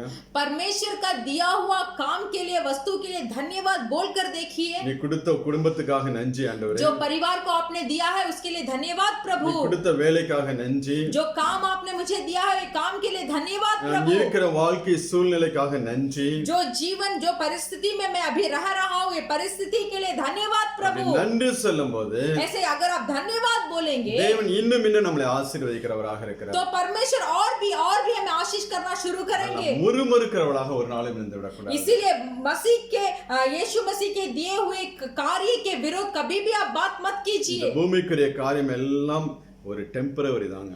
ये पृथ्वी का काम हमारे लिए निरंतर नहीं है। நீங்க வாசிங்கன்னா आप पढ़ेंगे तो பிலிப்பியர் 3ஆம் அதிகாரம் फिलिपियों के पुस्तक का 3रा अध्याय, 17 இருந்து 20 வரை உள்ள வசனங்களை வாசிக்கலாம். फिलिपियों का पुस्तक का 3रा अध्याय उसका 17 से लेकर 20वां वचन तक हम पढ़ेंगे।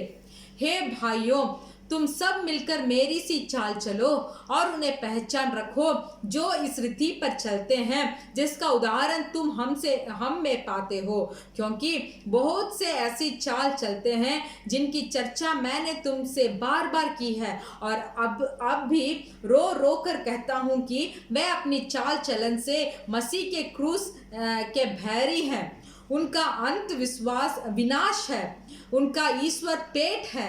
वे अपनी लज्जा की बातों पर घमंड करते हैं और पृथ्वी की वस्तुओं पर मन लगाए रहते हैं, पर हमारा स्वदेश स्वर्ग पर है और हम एक उद्धारकर्ता प्रभु यीशु मसीह के वहां से आने की बाट जो रहे हैं। இங்க அப்போஸ்தலன் பவுல் சொல்லுகிறார், यहाँ प्रेरित पौलुस बताते हैं அவர்களுடைய தேவன் வயிறு, उनका ईश्वर पेट है। அவர்கள் பூமிக்கு அடுத்தவைகளே சிந்திக்கிறார்கள் என்று சொல்லுகிறார். वो इस पृथ्वी के बारे में ही सोच रहे हैं। ஆனால் அங்க சொல்ல நம்மளுடைய குடியிருப்போ பரலோகத்தில் இருக்கிறது என்று फिर भी बोला गया है कि हमारा स्वदेश तो स्वर्ग पर है। அப்ப அந்த பரலோகத்தை நோக்கி பார்த்தோம் என்றால் तो अगर हम उस परलोक के ओर हम देखेंगे, இந்த பூமிக்குரிய காரியங்களை குறித்து நாம் அதிகமாய் சிந்திக்க மாட்டோம். परलोक के ओर अगर हमारा मन लगे रहेगा तो इस पृथ्वी के कामों पर हमारा मन उतना नहीं रहेगा। இதுல இருக்கிற காரியங்களை குறித்து ஒரு நாள் நாம் அழுது புலம்புகிற பிள்ளைகளா ये இல்லாத पृथ्वी के कार्यों के बारे में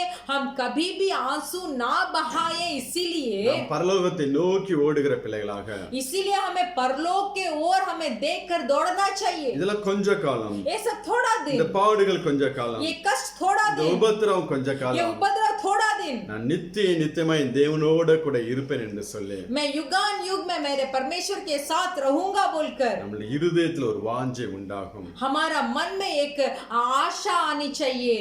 இந்த நாட்கள் நம்ம அப்படியாய் மாற வேண்டும். तो इन दिनों में हमें इस तरीका से बदलना நீங்க चाहिए। தாவீது ராஜாவை கேட்டீங்கன்னா आप दाऊद राजा के पास पूछ कर அவன் देखिए। சொல்லுவான், சங்கீதம் 39 12வது வசனத்தை வாசிக்கலாம். वो हम पढ़ेंगे भजन संगीता का 29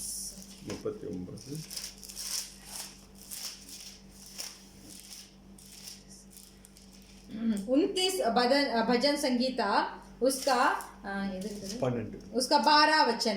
ये यहोवा मेरी प्रार्थना सुन, 39:12 का ना। हे यहोवा मेरी प्रार्थना सुन और मेरी दुहाई पर कान लगा, मेरा रोना सुनकर शांत ना रहे, क्योंकि मैं तेरे संग एक परदेसी यात्री के समान रहता हूँ और अपने सब पुरखाओं के सामने परदेसी हूँ। ஹalleluya. हालेलुया। தாவீது ராஜா சொல்லுகிறான், दाऊद राजा बताते என் हैं முற் பிதாக்களைப் போல मेरे पुरखाओं के तरह நான் அந்நியனும் பரதேசியுமாய் இந்த பூமியில இருக்கிறேன் என்று சொல்லு. मैं एक परदेसी के तरह इस पृथ्वी पर हूँ। சமஸ்த இஸ்ரவேல் மேல ராஜாவாக இருந்தான். एक इजराइली के राजा थे, அவ்வளவு அதிகாரம் படைத்தவனாக இருந்தான். उतना अधिकार दाऊद राजा के पास था, அவனிடத்துல அவ்வளவு ஐஸ்வர்யங்கள் இருந்துச்சு. उनके पास उतना धन संपत्ति भरा हुआ था, டன் கணக்கா கோல்டை சேர்த்து வைத்திருந்தான். बहुत बहुत भारी सोने उनके पास थे।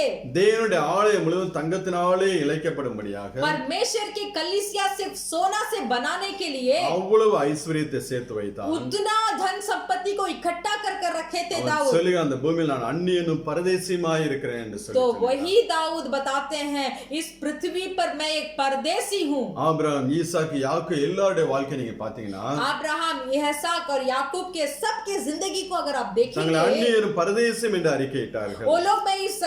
वो लोग सब बताते रहे कि मैं परदेसी हूँ। அதனால அவர்கள் கூடாரங்களில வாசம் பண்ணுகிறவர்களாக இருந்தார்கள். इसीलिए वो सब एक घर, एक कोठी पर वो लोग वास करते थे। தங்களுக்கென்று ஒரு பர்மனன்ட் ஒரு வீட்டை கட்டாதபடிக்கு उनके लिए एक निरंतर घर उन्होंने नहीं बनाया। அங்கங்கே செல்லுகிற இடங்களில் ஒரு கூடாரத்தை இட்டு வாசம் பண்ணினார்கள். तो कहाँ कहाँ वो जाते थे, वहाँ एक कोठी बनवाकर उसके अंदर रहते थे। அதற்கு காரணம் தங்கள் அந்நியனும் பரதேசியுமாய் இந்த பூமியில எண்ணினார்கள். क्योंकि उसका कारण क्या था?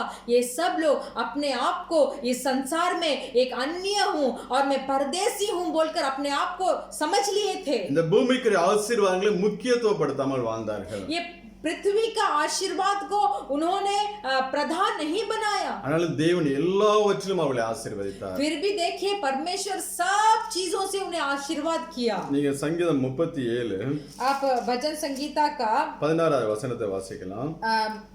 37 का 16 16 हम पढ़ेंगे। धर्मी का थोड़ा सा धन दुष्टों के बहुत से धन से उत्तम है। ஹல்லேலூயா. हालेलुया। இங்க அதே தாவீது ராஜா தான் तो சொல்லுகிறார். देखिए, यहाँ वही दाऊद राजा बताते हैं, அநேக துன்மார்க்கருக்குள்ள செல்வ திரட்சியை பார்க்கலாம் बहुत सारे दुष्टों का धन से उत्तम है। நீதிமானுக்குள்ள இருக்கிற கொஞ்சமே நல்லது என்று சொல்லுகிறார். दुष्टों के बहुत से धन से उत्तम ये है कि धर्मी का थोड़ा सा धन। அப்ப நாம் தேவனுடைய இரத்தத்தினால இயேசு கிறிஸ்துவின் இரத்தத்தினால மீட்கப்பட்ட நாம், यीशु मसीह के लहू के द्वारा छुटकारा पाए हुए हम, நமக்கு கொஞ்சமா இருந்தாலும் தேவன் அது நல்லது உத்தமம் என்று சொல்லுகிறார். अगर हमारे पास थोड़ा ही है तो उस थोड़े धन को देखकर परमेश्वर बताते हैं कि यह उत्तम है। அதனால்தான் தேவன் ஆசீர்வதித்து கொடுத்த எல்லாவற்றுக்கும் நாம் நன்றி சொல்லுகிற பிள்ளைகளாக இருக்க வேண்டும். इसीलिए परमेश्वर आशीर्वाद कर जो जो चीज को हमारे हाथों पे दिए हैं उनके लिए हमें परमेश्वर को धन्यवाद बोलना அதை चाहिए। குறித்து मुरुमुरुकவே கூடாது. उसके विरोध हम कभी भी हमें बात नहीं करना அதை है। குறித்து எரிச்சல் அடையக்கூடாது. वो काम के विरोध हमें गुस्सा भी होना नहीं चाहिए। நன்றி சொல்லுகிற பிள்ளைகளாக இருக்க हमें வேண்டும். धन्यवाद बोलना चाहिए। அதுக்காக எல்லாவற்றையும் விட்டு நாம் ரோட்ல வாழ வேண்டும் என்று இல்ல. तो इसका मतलब ये नहीं है कि सबको छोड़कर आके रास्ता पे खड़े हो जाओ। தேவன் கொடுத்ததை வைத்து நாம் சந்தோஷமா இருக்க கற்றுக்கொள்ள வேண்டும். परमेश्वर जो हमें दिया है उसको रखकर हमें खुशी से रहना है। அதுதான் தேவன் இந்த நாட்களில் விரும்புகிறார். तो इसी को परमेश्वर भी इन दिनों में चाहते भी हैं। அப்படியாப்பட்ட பிள்ளைகளை தான் தேவன் நாளுக்கு நாள் விருத்தி அடைய செய்கிறார். तो जो हर बार धन्यवाद बोलते रहते हैं उन्हीं को परमेश्वर दिन बर दिन आगे बढ़ाते हैं। இங்க தாவீது தன்னை அந்நியனும் பரதேசியும் என்று சொன்னால் கூட, यहाँ देखिए, दाऊद यहाँ उनको अपने आप को परदेसी बोलते हैं, தேவன் நாளுக்கு நாள் அவனை விருத்தி அடைய செய்தார் என்று फिर भी परमेश्वर दिन बर दिन आगे होते होते दाऊद को आशीर्वाद ही दिया। அப்படிதான் நாமும் இந்த நாட்டில் இருக்க வேண்டும். तो इसी तरीका इन दिनों में हमें भी रहना चाहिए। நம்ம எல்லாம் பூமிக்கு ஆசீர்வாதம் இல்லை என்று சொல்லி அழுகிறோம், அழுது செபிக்கிற பிள்ளைகளாக இருக்கிறோம். हम सब ये पृथ्वी में मुझे इस पृथ्वी आशीर्वाद नहीं है बोलकर हम रोते हैं, रो रो कर प्रार्थना भी करते हैं। நம்ம எத்தனை பேர் ஆவிக்குரிய ஆசீர்வாதம் இல்லை என்று சொல்லி ஒவ்வொரு நாளும் அழுகிறோம். तो देखिए, हमसे कितना लोग ऐसे बोलते हैं कि मुझे आत्मिक आशीर्वाद नहीं है बोलकर आत्मिक आशीर्वाद के लिए रोने वाले कितने हैं। என்கிட்ட நல்ல ஒரு ஜெப வாழ்க்கை கிடையாது, मेरे पास एक अच्छा प्रार्थना का जीवन नहीं है, நான் ஒழுங்கா வேதத்தை வாசிக்கிறது கிடையாது, मेरे पास जो पवित्र बाइबल है उसको मैं अच्छा से नहीं पढ़ता हूँ, என்னிடத்துல ஒரு பரிசுத்த வாழ்க்கை கிடையாது, मेरे अंदर एक पवित्र जीवन नहीं है, சொல்லி எத்தனை பேர் நீங்க அழுகிறீங்க. इन तरीके के बातों को बोलकर कितना लोग रोते हैं। அதே ஒரு உலக பிரகாரமான ஆசீர்வாதத்தை இழந்துட்டோம்னா எவ்வளவாய் நாம் தவிக்கிறோம், அழுகிறோம், துடிக்கிறோம். तो देखिए, अगर एक पृथ्वी संसारिक आशीर्वाद अगर हमारे पास नहीं होता तो एक संसारिक आशीर्वाद हमसे छोड़कर चले जाता है तो हम कितना बड़बड़ाते हैं, कितना रोते हैं। அதே காரியம் ஆவிக்குரிய வாழ்க்கையில் இருக்கிறதா? तो यही बड़बड़ाना, यही दुख होना, यही रोना आत्मिक आशीर्वादों के लिए हमें होना चाहिए। அதை குறித்து நீங்க அழுது செபிக்கிற பிள்ளைகளாய் இருங்க. आत्मिक आत्मिक आशीर्वाद को पाने के लिए आपको रो रो कर प्रार्थना करना चाहिए। அப்ப இந்த பூமிக்குரிய ஆசீர்வாதங்கள் எல்லாம் உங்களுக்கு கூட கொடுத்து தேவன் ஆசீர்வதிப்பார். जब आप आत्मिक आशीर्वाद के लिए रोकर प्रार्थना करेंगे तब इस सांसारिक आशीर्वाद को भी आपके साथ देंगे இங்கே நாம் परमेश्वर। இந்த இஸ்ரவேல் ஜனங்களோட வாழ்க்கையை பார்த்தோம் என்றால் इजराइल लोगों का जीवन को देखिए। என்னாகும் 21:5-6 வாசிக்கலாம். गिनती का पुस्तक 21वां अध्याय उसका 5 और 6 को हम पढ़ेंगे। इसीलिए वे परमेश्वर के विरुद्ध बात करने लगे और मूसा से कहा, तुम लोग हमको मिस्र से जंगल में मरने के लिए क्यों ले आए हो? यहाँ ना तो रोटी है और ना पानी, और हमारे प्राण इस निकम्मी रोटी से दुखित है। यहोवा ने उन लोगों में तेज विश्वाले साम भेजे जो उनके डसने लगे और बहुत से इजरायली मर गए। இங்கே முறுமுறுக்கு நிமித்தம் கொள்ளுவாய் சர்ப்பங்களை தேவன் அனுப்புகிறார். यहाँ परमेश्वर के विरुद्ध इन लोगों ने बात करने लगे, इसीलिए तेज विश्व वाले सांप को परमेश्वर ने भेजा। நீ 7வது வசனத்தோட வாசிக்கலாம். 7वां वचन को भी आप पढ़ सकते हैं। तब लोग मूसा के पास जाकर कहने लगे, हमने पाप किया है क्योंकि हमने यहोवा के और तेरे विरुद्ध बात की है। यहोवा से प्रार्थना कर कि वह सांपों को हमसे दूर करे। तब मूसा ने उनके लिए प्रार्थना की। இங்கே ஜனங்கள் மோசேட்ட போய் यहाँ लोग मूसा के पास जाते हैं। சர்ப்பங்களை எங்களை விட்டு நீங்கும்படியாக நீ விண்ணப்பம் பண்ணும் என்று சொல்லி சொல்லுகிறார்கள். ये सांप सब हमसे दूर होने के लिए हमारे लिए यहोवा से प्रार्थना कर बोलते हैं। மோசே அப்படியாக தேவ சமூகத்துல போய் ஜெபிக்கிறார். मूसा भी परमेश्वर के सम्मुख में जाकर प्रार्थना करते हैं। அப்ப அங்க கர்த்தர் சொல்லுகிறார், तो वहाँ यहोवा बोलते हैं, நீ ஒரு கொள்ளுவாய் சர்ப்பத்தை உண்டாக்கி நீ வையி அதை பார்க்கிறவர்கள் பிழைப்பார்கள் என்று சொல்லி சொல்லுகிறார். तो मूसा से यहोवा बोलते हैं कि एक पीतल वाला सांप को तू बना और जो कोई उस सांप को देखेंगे वो बचेंगे। ஆனா கொள்ளுவாய் சர்ப்பத்தை தேவன் நீக்கி போடவில்லை. फिर भी वो विष वाले सांप को परमेश्वर ने उस जगह से नहीं हटाया। அது அந்த ஜனங்கள் மத்தியில இருந்து கொண்டுதான் இருக்கிறது. तो वो इजराइल लोगों के बीच में वो पीतल का सांप वहां था। யாரெல்லாம் முறுமுறுக்கிறார்களோ जो कोई परमेश्वर के विरुद्ध बात करता है அவங்கள மாத்திரம் கடிக்கும். तो उनको सिर्फ वो काटता है। இதுல நீ ஒன்னு பார்க்கணும். इसमें एक चीज आपको ध्यान से देखना है। சர்ப்பத்தை எங்களை விட்டு நீங்கும்படி அவங்க ஜெபிக்க சொல்றாங்க.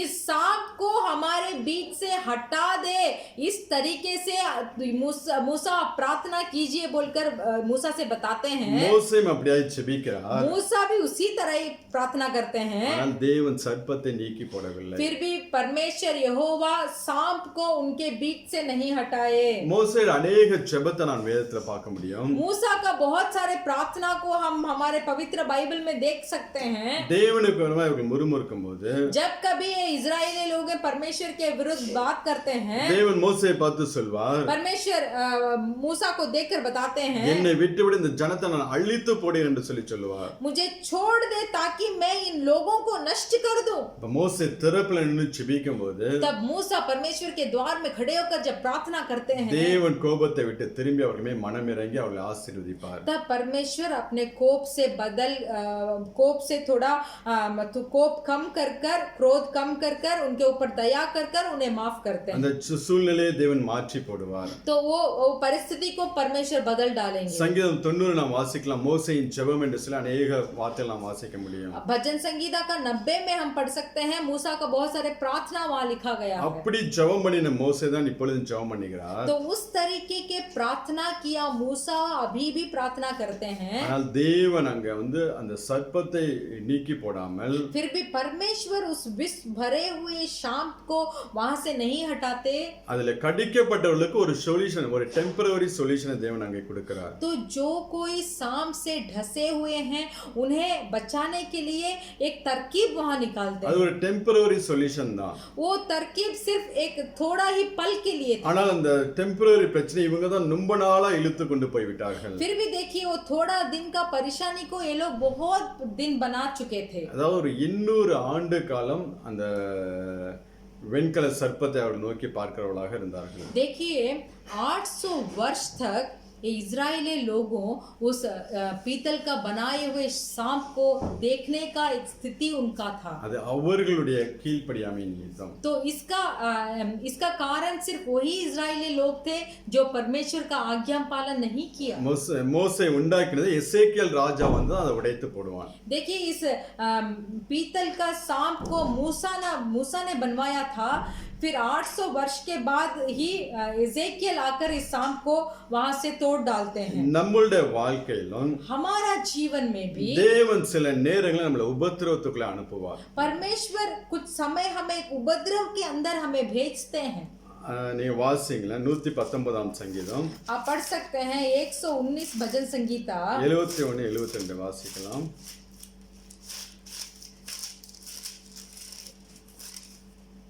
उसका 71 और 72 को हम पढ़ेंगे।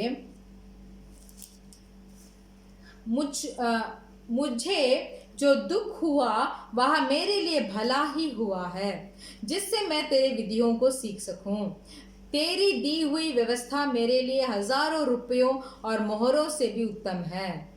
இங்கே சங்கீதக்காரன் சொல்லுகிறார், यहाँ भजन संगीता में बताया நான் गया है, உபத்திரவப்பட்டது நல்லது, मुझे जो दुख हुआ है वह मेरे लिए भला है, உமது பிரமாணங்களை கற்றுக்கொண்டேன் என்று சொல்லுகிறார். इसलिए जिसमें मैं तेरी विधियों को सीखा हूँ। நீங்க 67வது வசனத்தை வாசிங்கன்னா और भी 64 को पढ़ सकते हैं।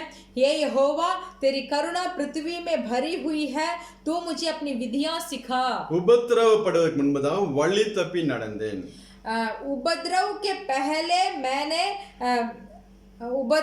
पहले मैंने विधियों को नहीं माना। தேவனுக்கு பிரியமில்லாத வழிகளில் நடந்தேன். परमेश्वर को जो अप्रिय था उसमें मैं चला। ஆனா உபத்திரவப்பட்டதுக்கு அப்புறம் फिर जब मैं उपद्रव के अंदर गया பிரமாணங்களை கற்றுக்கொள்கிறேன் என்று சொல்லுகிறார். तब मैंने परमेश्वर का विधियों को सीखा बोलकर वचन बोलते हैं। 75வது वचनத்தை வாசிங்க. और भी 75 देखिए। ये यहोवा मैं जान गया कि तेरे नियम धर्मायम है और तूने अपनी सच्चाई के अनुसार मुझे दुख दिया है। இங்க சொல்லுகிறார், உம்முடைய நியாய தீர்ப்புகள் நீதி உள்ளதென்றும், यहाँ बोलते हैं कि तेरा न्याय धर्मायम है உண்மையின்படி என்னை உபத்திரவப்படுத்தினீ और सच्चाई के अनुसार ही मुझे दुख दिया। ஒவ்வொரு மனுஷனுடைய வாழ்க்கையிலும் பரிசுத்தமான வாழ்க்கையை நாம் பார்த்தோம் என்றால், और एक एक मनुष्य के जीवन में और जो पवित्र लोग हैं उनके जीवन में अगर हम देखेंगे, எவ்வளவு பெரிய ஊழியக்காரர்களாக இருந்தால் वो जितना बड़ा सेवकाईदारी भी होने दो, அவருடைய வாழ்க்கையில தேவன் சில உபத்திரவங்களை அனுமதிக்கிறார். उनके जीवन में परमेश्वर कुछ उपद्रव को अनुमति देते हैं। அவருக்கு வழி தப்பி போகாதபடிக்கு, वो परमेश्वर का मार्ग को छोड़कर नहीं जाना है, கர்த்தருக்கு பிரியமில்லாத காரியங்களை செய்யாதபடிக்கு, परमेश्वर का अप्रिय काम को नहीं करना है। அவருடைய வாழ்க்கையில சில உபத்திரவங்களை அனுமதிக்கிறார். इसीलिए उन लोगों के जीवन में परमेश्वर कुछ उपद्रव को भेजते हैं। அது கொஞ்ச நாள் இருக்க வேண்டுமா, वो उपद्रव थोड़ा दिन रहना है, நெடுநாள் இருக்க வேண்டும் என்பது नहीं तो बहुत दिन होना है।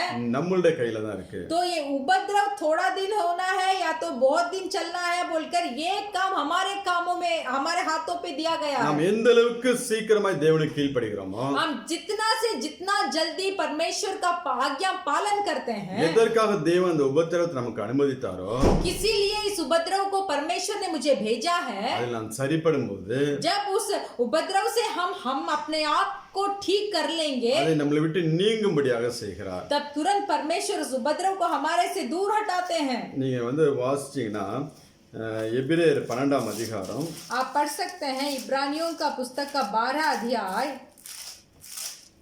9-10 वचनங்களை வாசிக்கலாம். उसका 9 और 10वां वचन को हम पढ़ेंगे।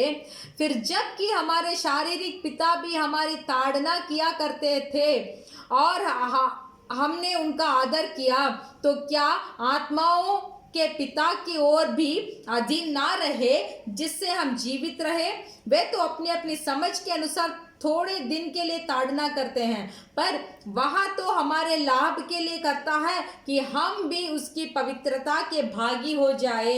ஹல்லேலூயா. हालेलुया। அவருடைய பரிசுத்தத்துல பங்கு பெறும்படியாக परमेश्वर की पवित्रता में भागी होने के लिए நம்முடைய பிரயோஜனத்துக்கென்றே தேவன் நம்மளை சிட்சிக்கிறவராக तो இருக்கிறார். हमारा प्रयोजन के लिए परमेश्वर हमें शिक्षा देते हैं। ரோமர் 8ஆம் அதிகாரம் 28வது வசனத்தை வாசிங்கன்னா, रोमियो का पुस्तक का 8वां अध्याय का 28वां वचन को अगर आप पढ़ेंगे, தம்மில் அன்பு கூறுகிறவர்களுக்கு जो कोई परमेश्वर से प्रेम रखते हैं சகலத்தையும் நன்மைக்கு ஏதுவாக செய்கிறவராக இருக்கிறார். सब बातें मिलकर भलाई के लिए उत्पन्न करती அந்த है। உபத்திரவம் நம்மளோட வாழ்க்கையில இருக்கும்போது, अगर उपद्रव हमारे जीवन में है तो அந்த உபத்திரவம் நம்மளோட வாழ்க்கையை விட்டு நீங்கி போக வேண்டும் என்று சொல்லி ஜெபிப்பதை காட்டிலும், ये उपद्रव मेरे जीवन से चला जाना है ऐसे प्रार्थना करने से भी अधिक भला ये है। இந்த உபத்திரவம் என் வாழ்க்கையில என்னத்தை மாற்ற விரும்புகிறது. तो हमें सोचना चाहिए कि ये उपद्रव मेरे जीवन में मुझे क्या सिखाता है और इस उपद्रव से मुझे कैसे बदलना है बोलकर हमें देखना चाहिए। நான் தேவனுக்கு விரோதமா என்ன பாவம் செய்தேன், मैं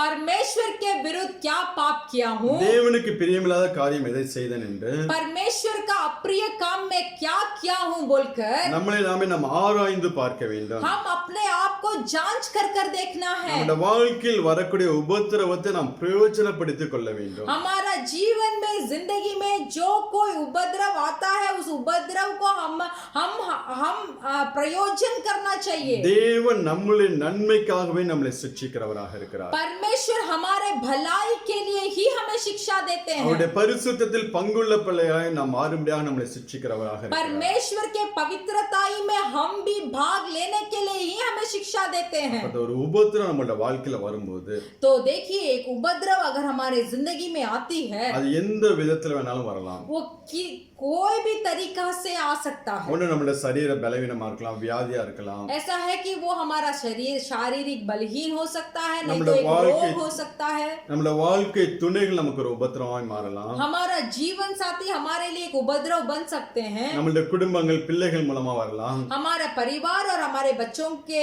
रूप से वो आ सकता है। நம்மளுடைய வேலைகள் மூலம் சில உபத்திரவங்கள் வரலாம். हमारे हमारे कामों में कुछ उपद्रव हमें आ सकता है। அந்த உபத்திரவம் வருவதற்கு முந்தின நாட்களே நீங்க கொஞ்சம் நினைச்சு பார்க்கணும். तो वो उपद्रव आने का थोड़ा दिन को आप थोड़ा सोच कर देखना चाहिए। நம்மளுடைய வாழ்க்கையில எப்படி இருந்தோம், मैं मेरा जीवन में कैसा था, நாம் என்னென்ன பாவம் செய்தோம், क्या क्या पाप हम लोग ने किया है, எதெல்லாம் தேவனுடைய இதயத்தை வேதனைப்படுத்தி இருக்கும், क्या क्या काम मेरे द्वारा परमेश्वर का हृदय को दुख पहुंचाया है। உட்கார்ந்து நீங்க உங்களை கொஞ்சம் ஆராய்ஞ்சு பார்த்தீங்கன்னா, ऐसे बैठकर थोड़ा अपने आप को जांच कर कर अगर आप देखेंगे தேவன் உங்களோட பேச ஆரம்பிப்பார். तब परमेश्वर आपके साथ बात करना शुरू करेंगे। இந்த பாவத்தின் நிமித்தம், ये पाप के निमित्त, இந்த மீறுதல் நிமித்தம் ये पाप के ये भयंकर पाप के निमित्त உன் வாழ்க்கை இந்த உபத்திரவத்தை நான் அனுமதித்தேன். तो ये उपद्रव को तेरे जीवन में मैंने अनुमति किया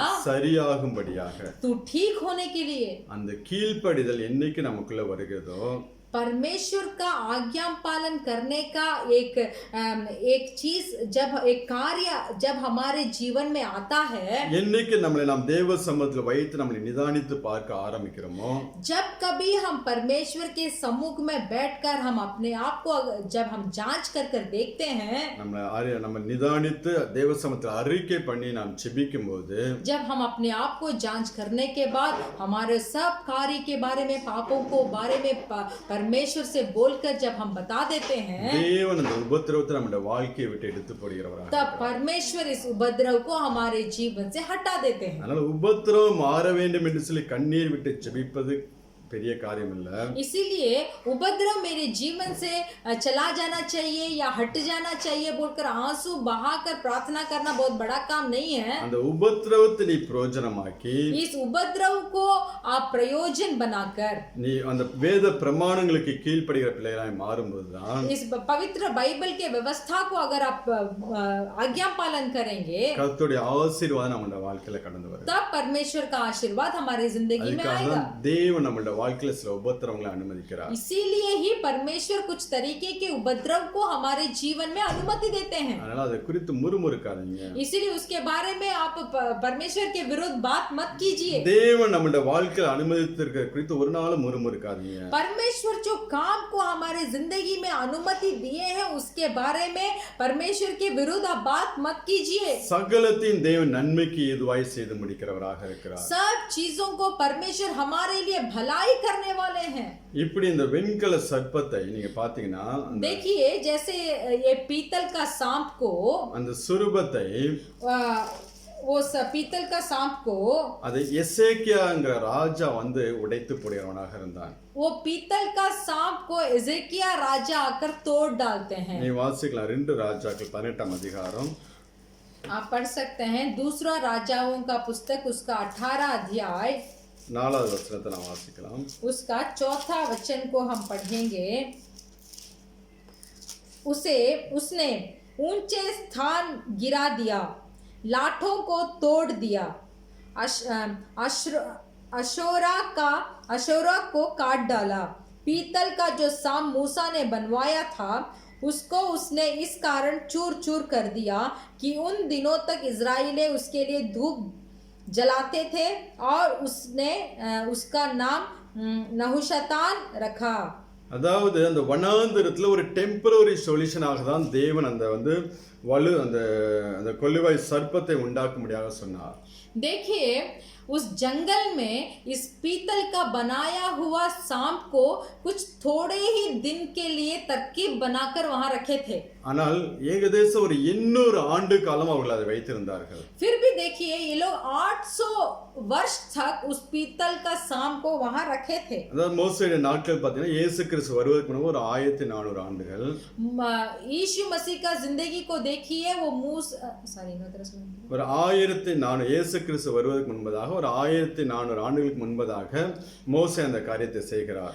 यीशु मसीह के 1400 वर्ष आने के पहले मूसा ने एक कार्य को वहां बनाए थे। இந்த எசேக்கியா ராஜா அவன் வருகிற ஆண்டு எப்ப என்றால் एजेकिया राजा जो वर्ष में वो आए थे वो वर्ष था இயேசு கிறிஸ்துவுக்கு முன்பதாக ஒரு 597 ஆண்டு அந்த ரேஞ்சில் இருக்கு. 590 ஆண்டு வைத்துக் கொள்ளுங்கள். तो देखिए यीशु मसीह के आने से पहले 597 डेज के पहले ईयर्स के पहले वर्ष के पहले एजेकिया आ चुके थे। ஒரு 400 ஆண்டு காலமாய் அது ப்ரொலாங் பண்ணி கொண்டே இருக்கிறது. तो देखिए 400 साल तक ऐसे बढ़ते आता रहा. 200 ஆண்டுகளாக அதை வைத்து அதுக்கு பேரை வைச்சு அதுக்கு ஒவ்வொரு நாளும் தூபம் காட்ட ஆரம்பிச்சிட்டார்கள். तो देखिए 800 साल तक ये लोगों ने उस सांप को वहां रखा था और धूप जलाते और उसका एक नाम भी रख दिया था. இங்க எசேக்கியா ராஜா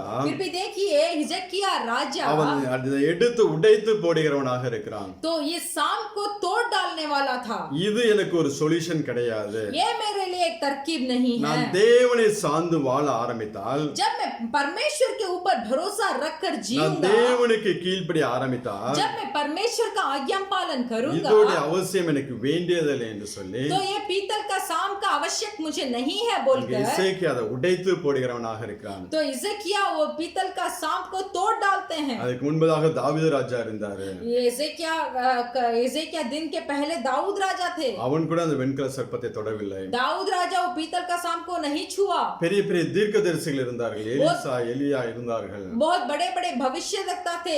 एलिजा थे, एलिया थे. அவர்களும் அதை தொடவில்லை. वो लोग भी उस पीतल का सांप को नहीं छुआ.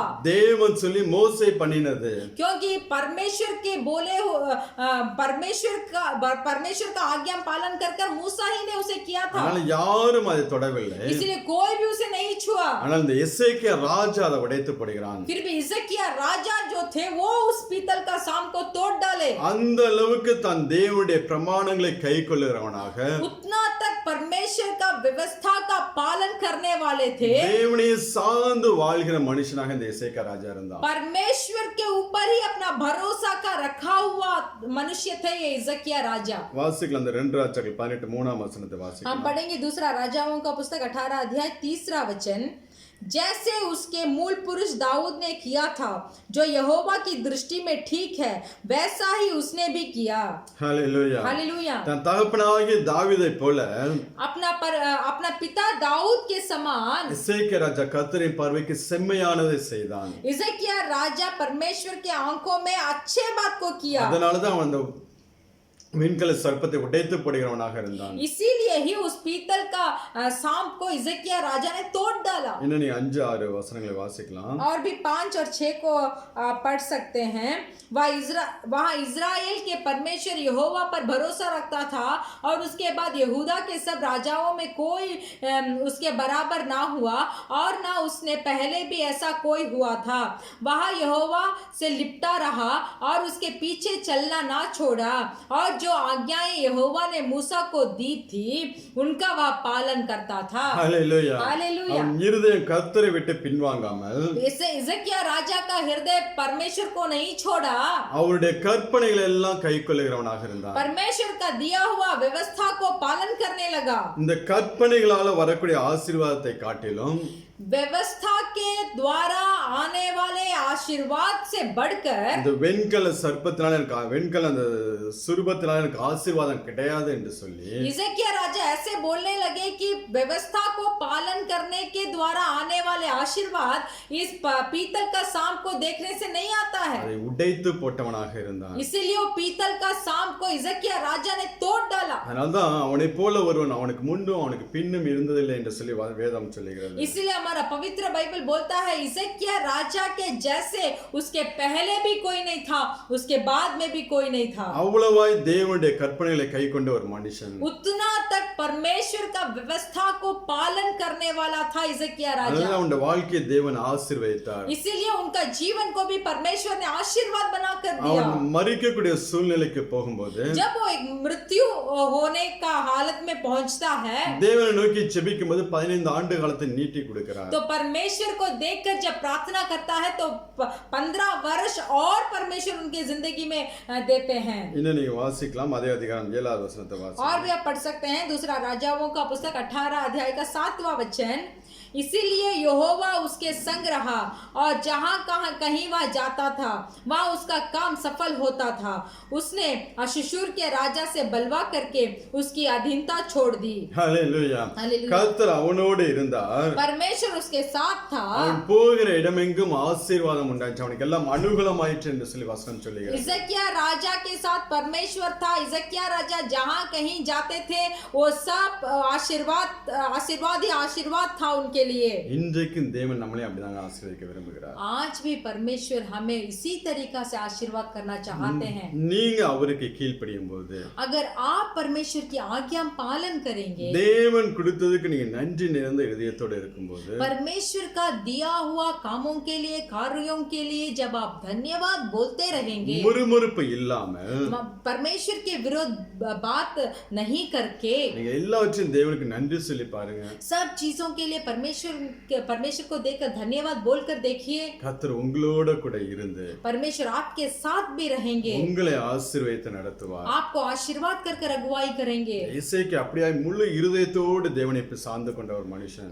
इसी तरीका हिजकिय्याह भी अपने पूरे मन से परमेश्वर के ऊपर अपना भरोसा को रखा था. கற்பனைகளுக்கு கீழ்ப்படுகிறவனாக व्यवस्था को पालन करने में, தேவனுக்கு கீழ்ப்படுகிறவனாக परमेश्वर का पालन करने में அவன் இருந்தது நிமித்தம் वो थे. इसीलिए கர்த்தர் அவனை ஆசீர்வதித்து உயர்த்தினார். परमेश्वर उन्हें आशीर्वाद कर उनकी बढ़ाई की. இன்னைக்கு நம்ம எப்படி இருக்கிறோம்? आज हम कैसे हैं? நம்மளுடைய வாழ்க்கை எப்படி இருக்கு? हमारा जीवन कैसा है? நம்மளுடைய வாழ்க்கையில இருக்கிற உபத்திரவத்தை குறித்து நீங்கள் முறுமுறுத்து கொண்டிருக்கிறீர்களா? क्या आपके जीवन में जो उपद्रव है उसको देखकर आप परमेश्वर के विरुद्ध बात कर रहे हैं? இந்த உபத்திரவத்தை வைத்து இன்னும் தேவனோடு நெருங்கி ஜீவிக்க முடியா பிரயாசப்படுறீங்களா? नहीं तो ऐसे प्रयास कर रहे हैं कि जो उपद्रव आज मेरे जिंदगी में है, इस उपद्रव के द्वारा मैं परमेश्वर के पास और निकट जाऊंगा बोलकर कोशिश कर रहे हैं क्या? வேதனைப்படுத்தும்படியாக தேவன் உபத்திரவப்படுத்தவில்லை. आपको वेदना पहुंचाने के लिए परमेश्वर उपद्रव नहीं दे रहे हैं. அவருடைய பரிசுத்தத்தில் பங்குள்ள பிள்ளைகளாய் மாற்றும்படியாக தான் தேவன் உங்களை சுத்திகரிக்கிறார்.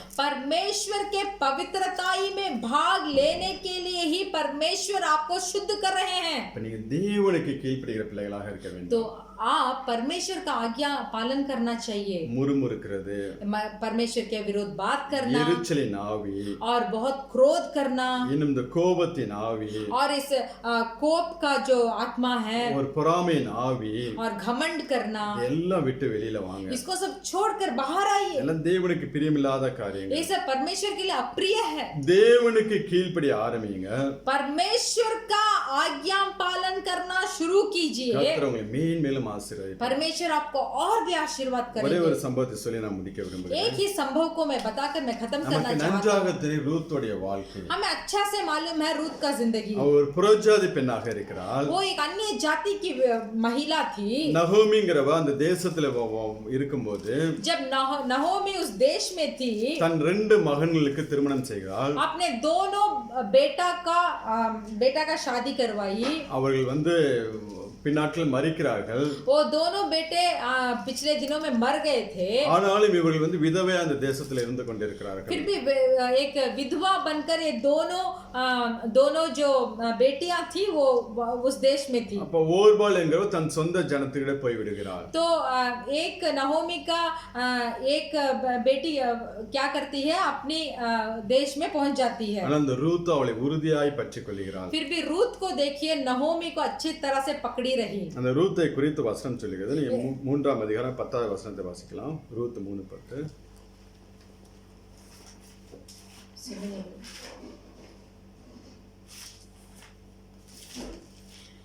रूत में हम पढ़ सकते हैं, रूत का पुस्तक, அந்த போவாஸ்ங்கிற மனிதன் ரூத்தை குறித்து சொல்லுவான். 3:10. रूत का पुस्तक का 3रा अध्याय का 10वां वचन हम पढ़ सकते हैं। उसने कहा, हे बेटी, यहोवा की ओर से तुझ पर आशीष हो, क्योंकि तूने अपनी पिछली प्रीति पहले से अधिक दिखाई, क्योंकि तू क्या धनी क्या कंगाल किसी जवान के पीछे नहीं लगी। Hallelujah, hallelujah. உன்னுடைய முந்தின நற்குணத்தை பார்க்கிறோம். तेरे पिछली प्रीति से ज्यादा உன்னுடைய பிந்தின நற்குணம் உத்தமமாய் இருக்கிறது என்று சொல்லுகிறார். बताते हैं कि क्योंकि तूने अपनी पिछली पृथ्वी पहले से अधिक दिखाई। அதனால அவருடைய செட்டையின் மறைவில் வந்த உனக்கு, इसीलिए उनके पंखों तले आए हुए तुझे, அவரால உனக்கு நிறைவான பலன் உன் வாழ்க்கையில் உண்டாகும் என்று சொல்லுகிறார். तो उनके द्वारा तेरे जिंदगी में बहुत सारे प्रतिफल होंगे बोलकर बताते हैं। இவளுடைய முந்தின நற்குணம் என்னவென்றால், रूत का पहला गुण, अच्छा गुण क्या था? நீங்க ரூத் 1ஆம் அதிகாரம், आप रूत का पुस्तक का पहला अध्याय, நீங்க 16, 17, 18 நீங்க வாசிக்கொள்ளுங்க. அப்புறமா आप उसके बाद पढ़कर 16, 17 और 18 वचन को पढ़कर देख लीजिए। அந்த நகோமி தன் சொந்த தேசத்துக்கு திரும்பி வரும்போது, नहोमी जब उसके खुद के देश में आती है, இந்த ரூத் அவளை உறுதியாய் பற்றிக் கொள்கிறார். तब ये रूत उसे अच्छा तरह से पकड़े रहती है। உம்முடைய தேவன் தான் என்னுடைய தேவன், बोलती है कि तेरा परमेश्वर मेरा परमेश्वर है, உம்முடைய ஜனந்தம் என்னுடைய ஜனம், तेरा लोग मेरे लोग है। நீ எங்கே மரித்து அடக்கம் பண்ணப்படுவாயோ அங்கே நானும் மரித்து அடக்கம் பண்ணப்படுவேன் जहाँ कहीं तू मरकर गाड़े जाएगी वहाँ मैं भी मरकर गाड़े जाऊंगी என்று அவளை உறுதியாய் பற்றிக் கொள்கிறாள். ऐसे एक अच्छा तरीके से रूत को पकड़ी रही। இது அவளுடைய முந்தின நற்குணம். ये थी उसकी पहली अच्छी गुण। ஆனா அந்த முந்தின நற்குணத்தை பார்க்கலாம், फिर भी एक पहले अच्छे गुण से भी ज्यादा பிந்தின நற்குணம் உத்தமமாய் இருக்கிறது என்று சொல்லி போவாஸ் சொல்கிறார். तो इसका पहला गुण से भी ज्यादा अधिक उसका पिछला गुण है बोलकर बोवास बताते हैं। அந்த பிந்தின நற்குணம் என்னவென்றால், वो पिछले अच्छे गुण क्या है? இவள் நகோமியை உறுதியாய் பற்றிக் கொண்டதனால ये नहोमी को अच्छे तरीके से पकड़ी रही है। நகோமியோட இருதயத்துக்குள்ள ஒரு ஆசை, तो नहोमी के हृदय के अंदर एक आशा आती है, ரூத்துக்கு நல்ல ஒரு வாழ்க்கை அமைத்து கொடுக்க வேண்டும், ये रूत को एक अच्छा जिंदगी बसाना है, இவளுடைய வாழ்க்கை நன்றாக இருக்க வேண்டும், इसका जिंदगी अच्छा रहना है, இவளுடைய எதிர்காலம் நன்றாக இருக்க வேண்டும் என்று சொல்லி इसका आने वाले दिन जो होंगे वो अच्छा रहना है நகோமி बोलकर சில பிரயாசங்கள் எடுக்கிறார். तो नहोमी कुछ प्रयास उठाती है। அப்படியே இஸ்ரவேல் தேசத்துல तो इजराइल देश में அவங்களுடைய உறவின் முறையாக அந்த போவாஸ்ங்கிற மனிதனை இவளுக்கு திருமணம் பண்ணும்படியாக காரியங்களை செய்ய ஆரம்பிக்கிறார். तो नहोमी क्या करती है, अपने रिश्तेदारों में से ये बोवाज नाम का एक व्यक्ति को रूत का विवाह करने का तैयारी करती है। இந்த ரூத்தை காட்டிலும் கொஞ்சம் வயது முதிர்ந்தவன் தான் அந்த போவாஸ். ये बोवाज रूत के उम्र से भी थोड़ा ज्यादा थे। இவள் வாலிப பெண். ये एक जवानी स्त्री थी। அதனால அங்க சொல்லி நீ வாலிபர்கள் பின்னே போகாமல் என்னது என் பின்னே வந்ததுனால உன் பிந்தின நற்குணம் உத்தமமாய் இருக்கிறது என்று சொல்லுகிறார். इसीलिए यहाँ वचन बताता है कि तूने जवान युवक के पीछे नहीं गई, तू मेरे पीछे आई है, इसीलिए तेरी पिछली गुण जो है वो अच्छा है. அவருடைய பிந்தின நற்குணம் என்னவென்றால் उसका पिछला गुण क्या है? ரூத் 3:5-6 வசனத்தை வாசிக்கலாம். रूत पुस्तक का 3 अध्याय का 5 और 6 को हम पढ़ेंगे. उसने उससे कहा, जो कुछ तू कहती है वह सब मैं करूंगी. तब वह किल्हान को गई और अपनी सास की आज्ञा के अनुसार ही किया. ஹalleluya. हालेलुया. அங்க நகோமி என்னென்ன சொன்னாலும் यहाँ नओमी जो बात को उससे कही அதை அப்படியே கீழ்ப்படிந்து இந்த ரூத் செய்தாள். तो उसी के अनुसार आज्ञा पालन कर रूत ने भी எதை किया. குறித்து முறுமுறுக்கவில்லை. किसी बात के बारे में उसने बात नहीं किया. நான் வாலிபலா இருக்கிறேன், मैं एक जवान स्त्री हूँ. அந்த மனிதன் வயது முதிர்ந்தவன் என்றெல்லாம் சொல்லி वो जो मुझसे जो विवाह करने वाला है वो बहुत बुढ़ापे की तरह है बोलकर ஒரு முறுமுறுப்பும் இல்லை. या तो जो विवाह करने वाला व्यक्ति था वो मुझसे भी उम्र ज्यादा है बोलकर कुछ भी विरोध बात नहीं किया. நகோமி சொன்ன காரியத்தின்படி அப்படியே கீழ்ப்படிந்து செய்கிறவளாக இருந்தாள். नहोमी जो बात को रूत से कहा वो बात को वैसे ही रूत ने आज्ञा पालन की. அதனால அவளுடைய வாழ்க்கையில நிறைவான ஒரு ஆசீர்வாதம் கடந்து வந்துச்சு. इसीलिए उसके जीवन में उसके रूत के जीवन में एक परिपूर्ण आशीर्वाद आया. ஆண்டவரே இயேசு கிறிஸ்து வம்சாவளியில அவளுடைய பேரும் வந்துச்சு. परमेश्वर यीशु मसीह का वंश में रूत का नाम भी आया.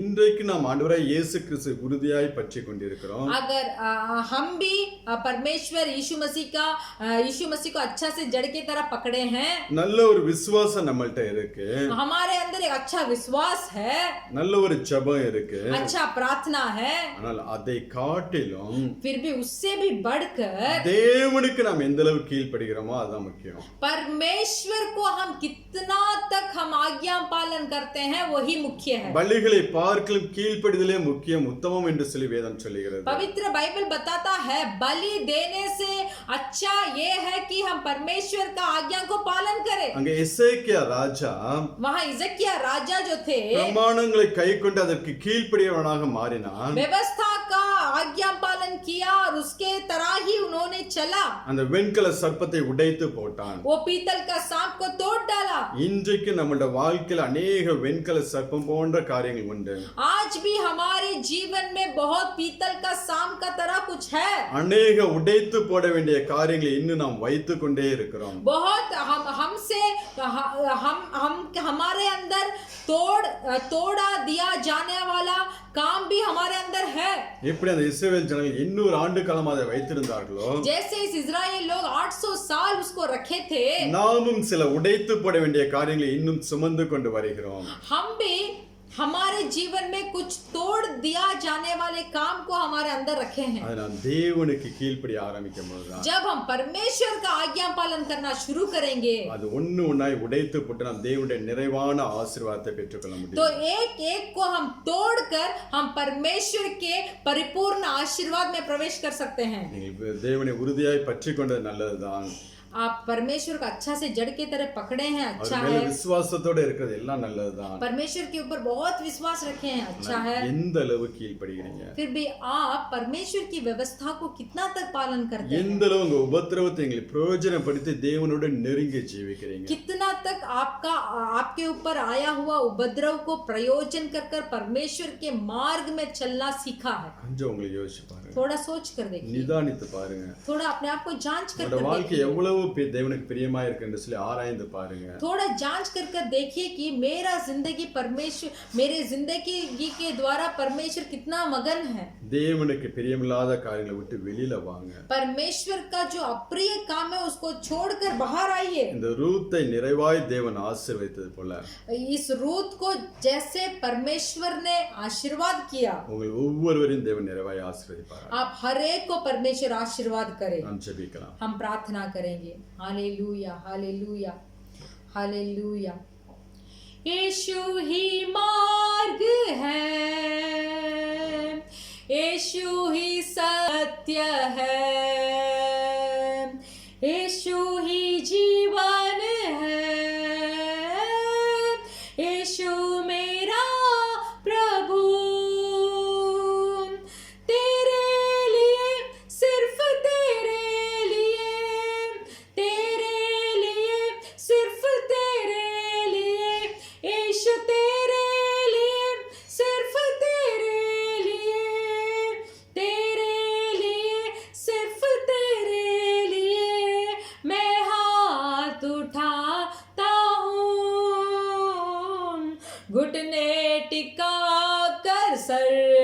झुकाकर हाथ उठाता तेरे लिए, घुटने टिकाकर सर झुकाकर हाथ उठाता तेरे लिए।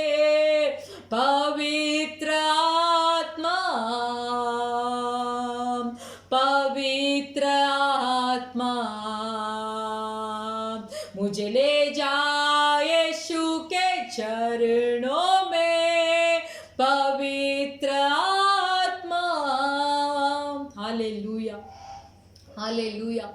हाँ परमेश्वर, पवित्र आत्मा जब हमारे अंदर आएंगे तभी हमारे अंदर जितने भी पीतल के सांप को हम बनवा कर रखे हैं, जो जो कार्य को हमें तोड़ना है उसे तोड़कर, जो जो कामों को हमें काट कर हमारे जिंदगी से बाहर हटाना है, उस कामों को हटाकर, हटाने का, तोड़ने का, टूटने का सामर्थ पवित्र आत्मा ही हमें दे सकते हैं। पवित्र आत्मा ही हमें डांट कर, हमें शिक्षा देकर, परमेश्वर के राह पर अगुवाई कर कर परमेश्वर की पवित्रताई में भाग लेने का सामर्थ एक ही एक तसल्ली है, वो है परमेश्वर पवित्र आत्मा। हालेलुया। मेरे प्रिय भाई और बहनों, इस अंतिम समय में अगर पवित्र आत्मा को हम अभी तक नहीं पाए होते तो हमारे जीवन में कितना भी पीतल का सांप है उसे हम नहीं तोड़ सकते, परमेश्वर का आज्ञा पालन नहीं कर पाएंगे। उस पवित्र आत्मा को आज आप स्वागत कीजिए। Hallelujah, hallelujah. हाँ परमेश्वर, हमारे जिंदगी में हमें व्यवस्था का पालन करना चाहिए।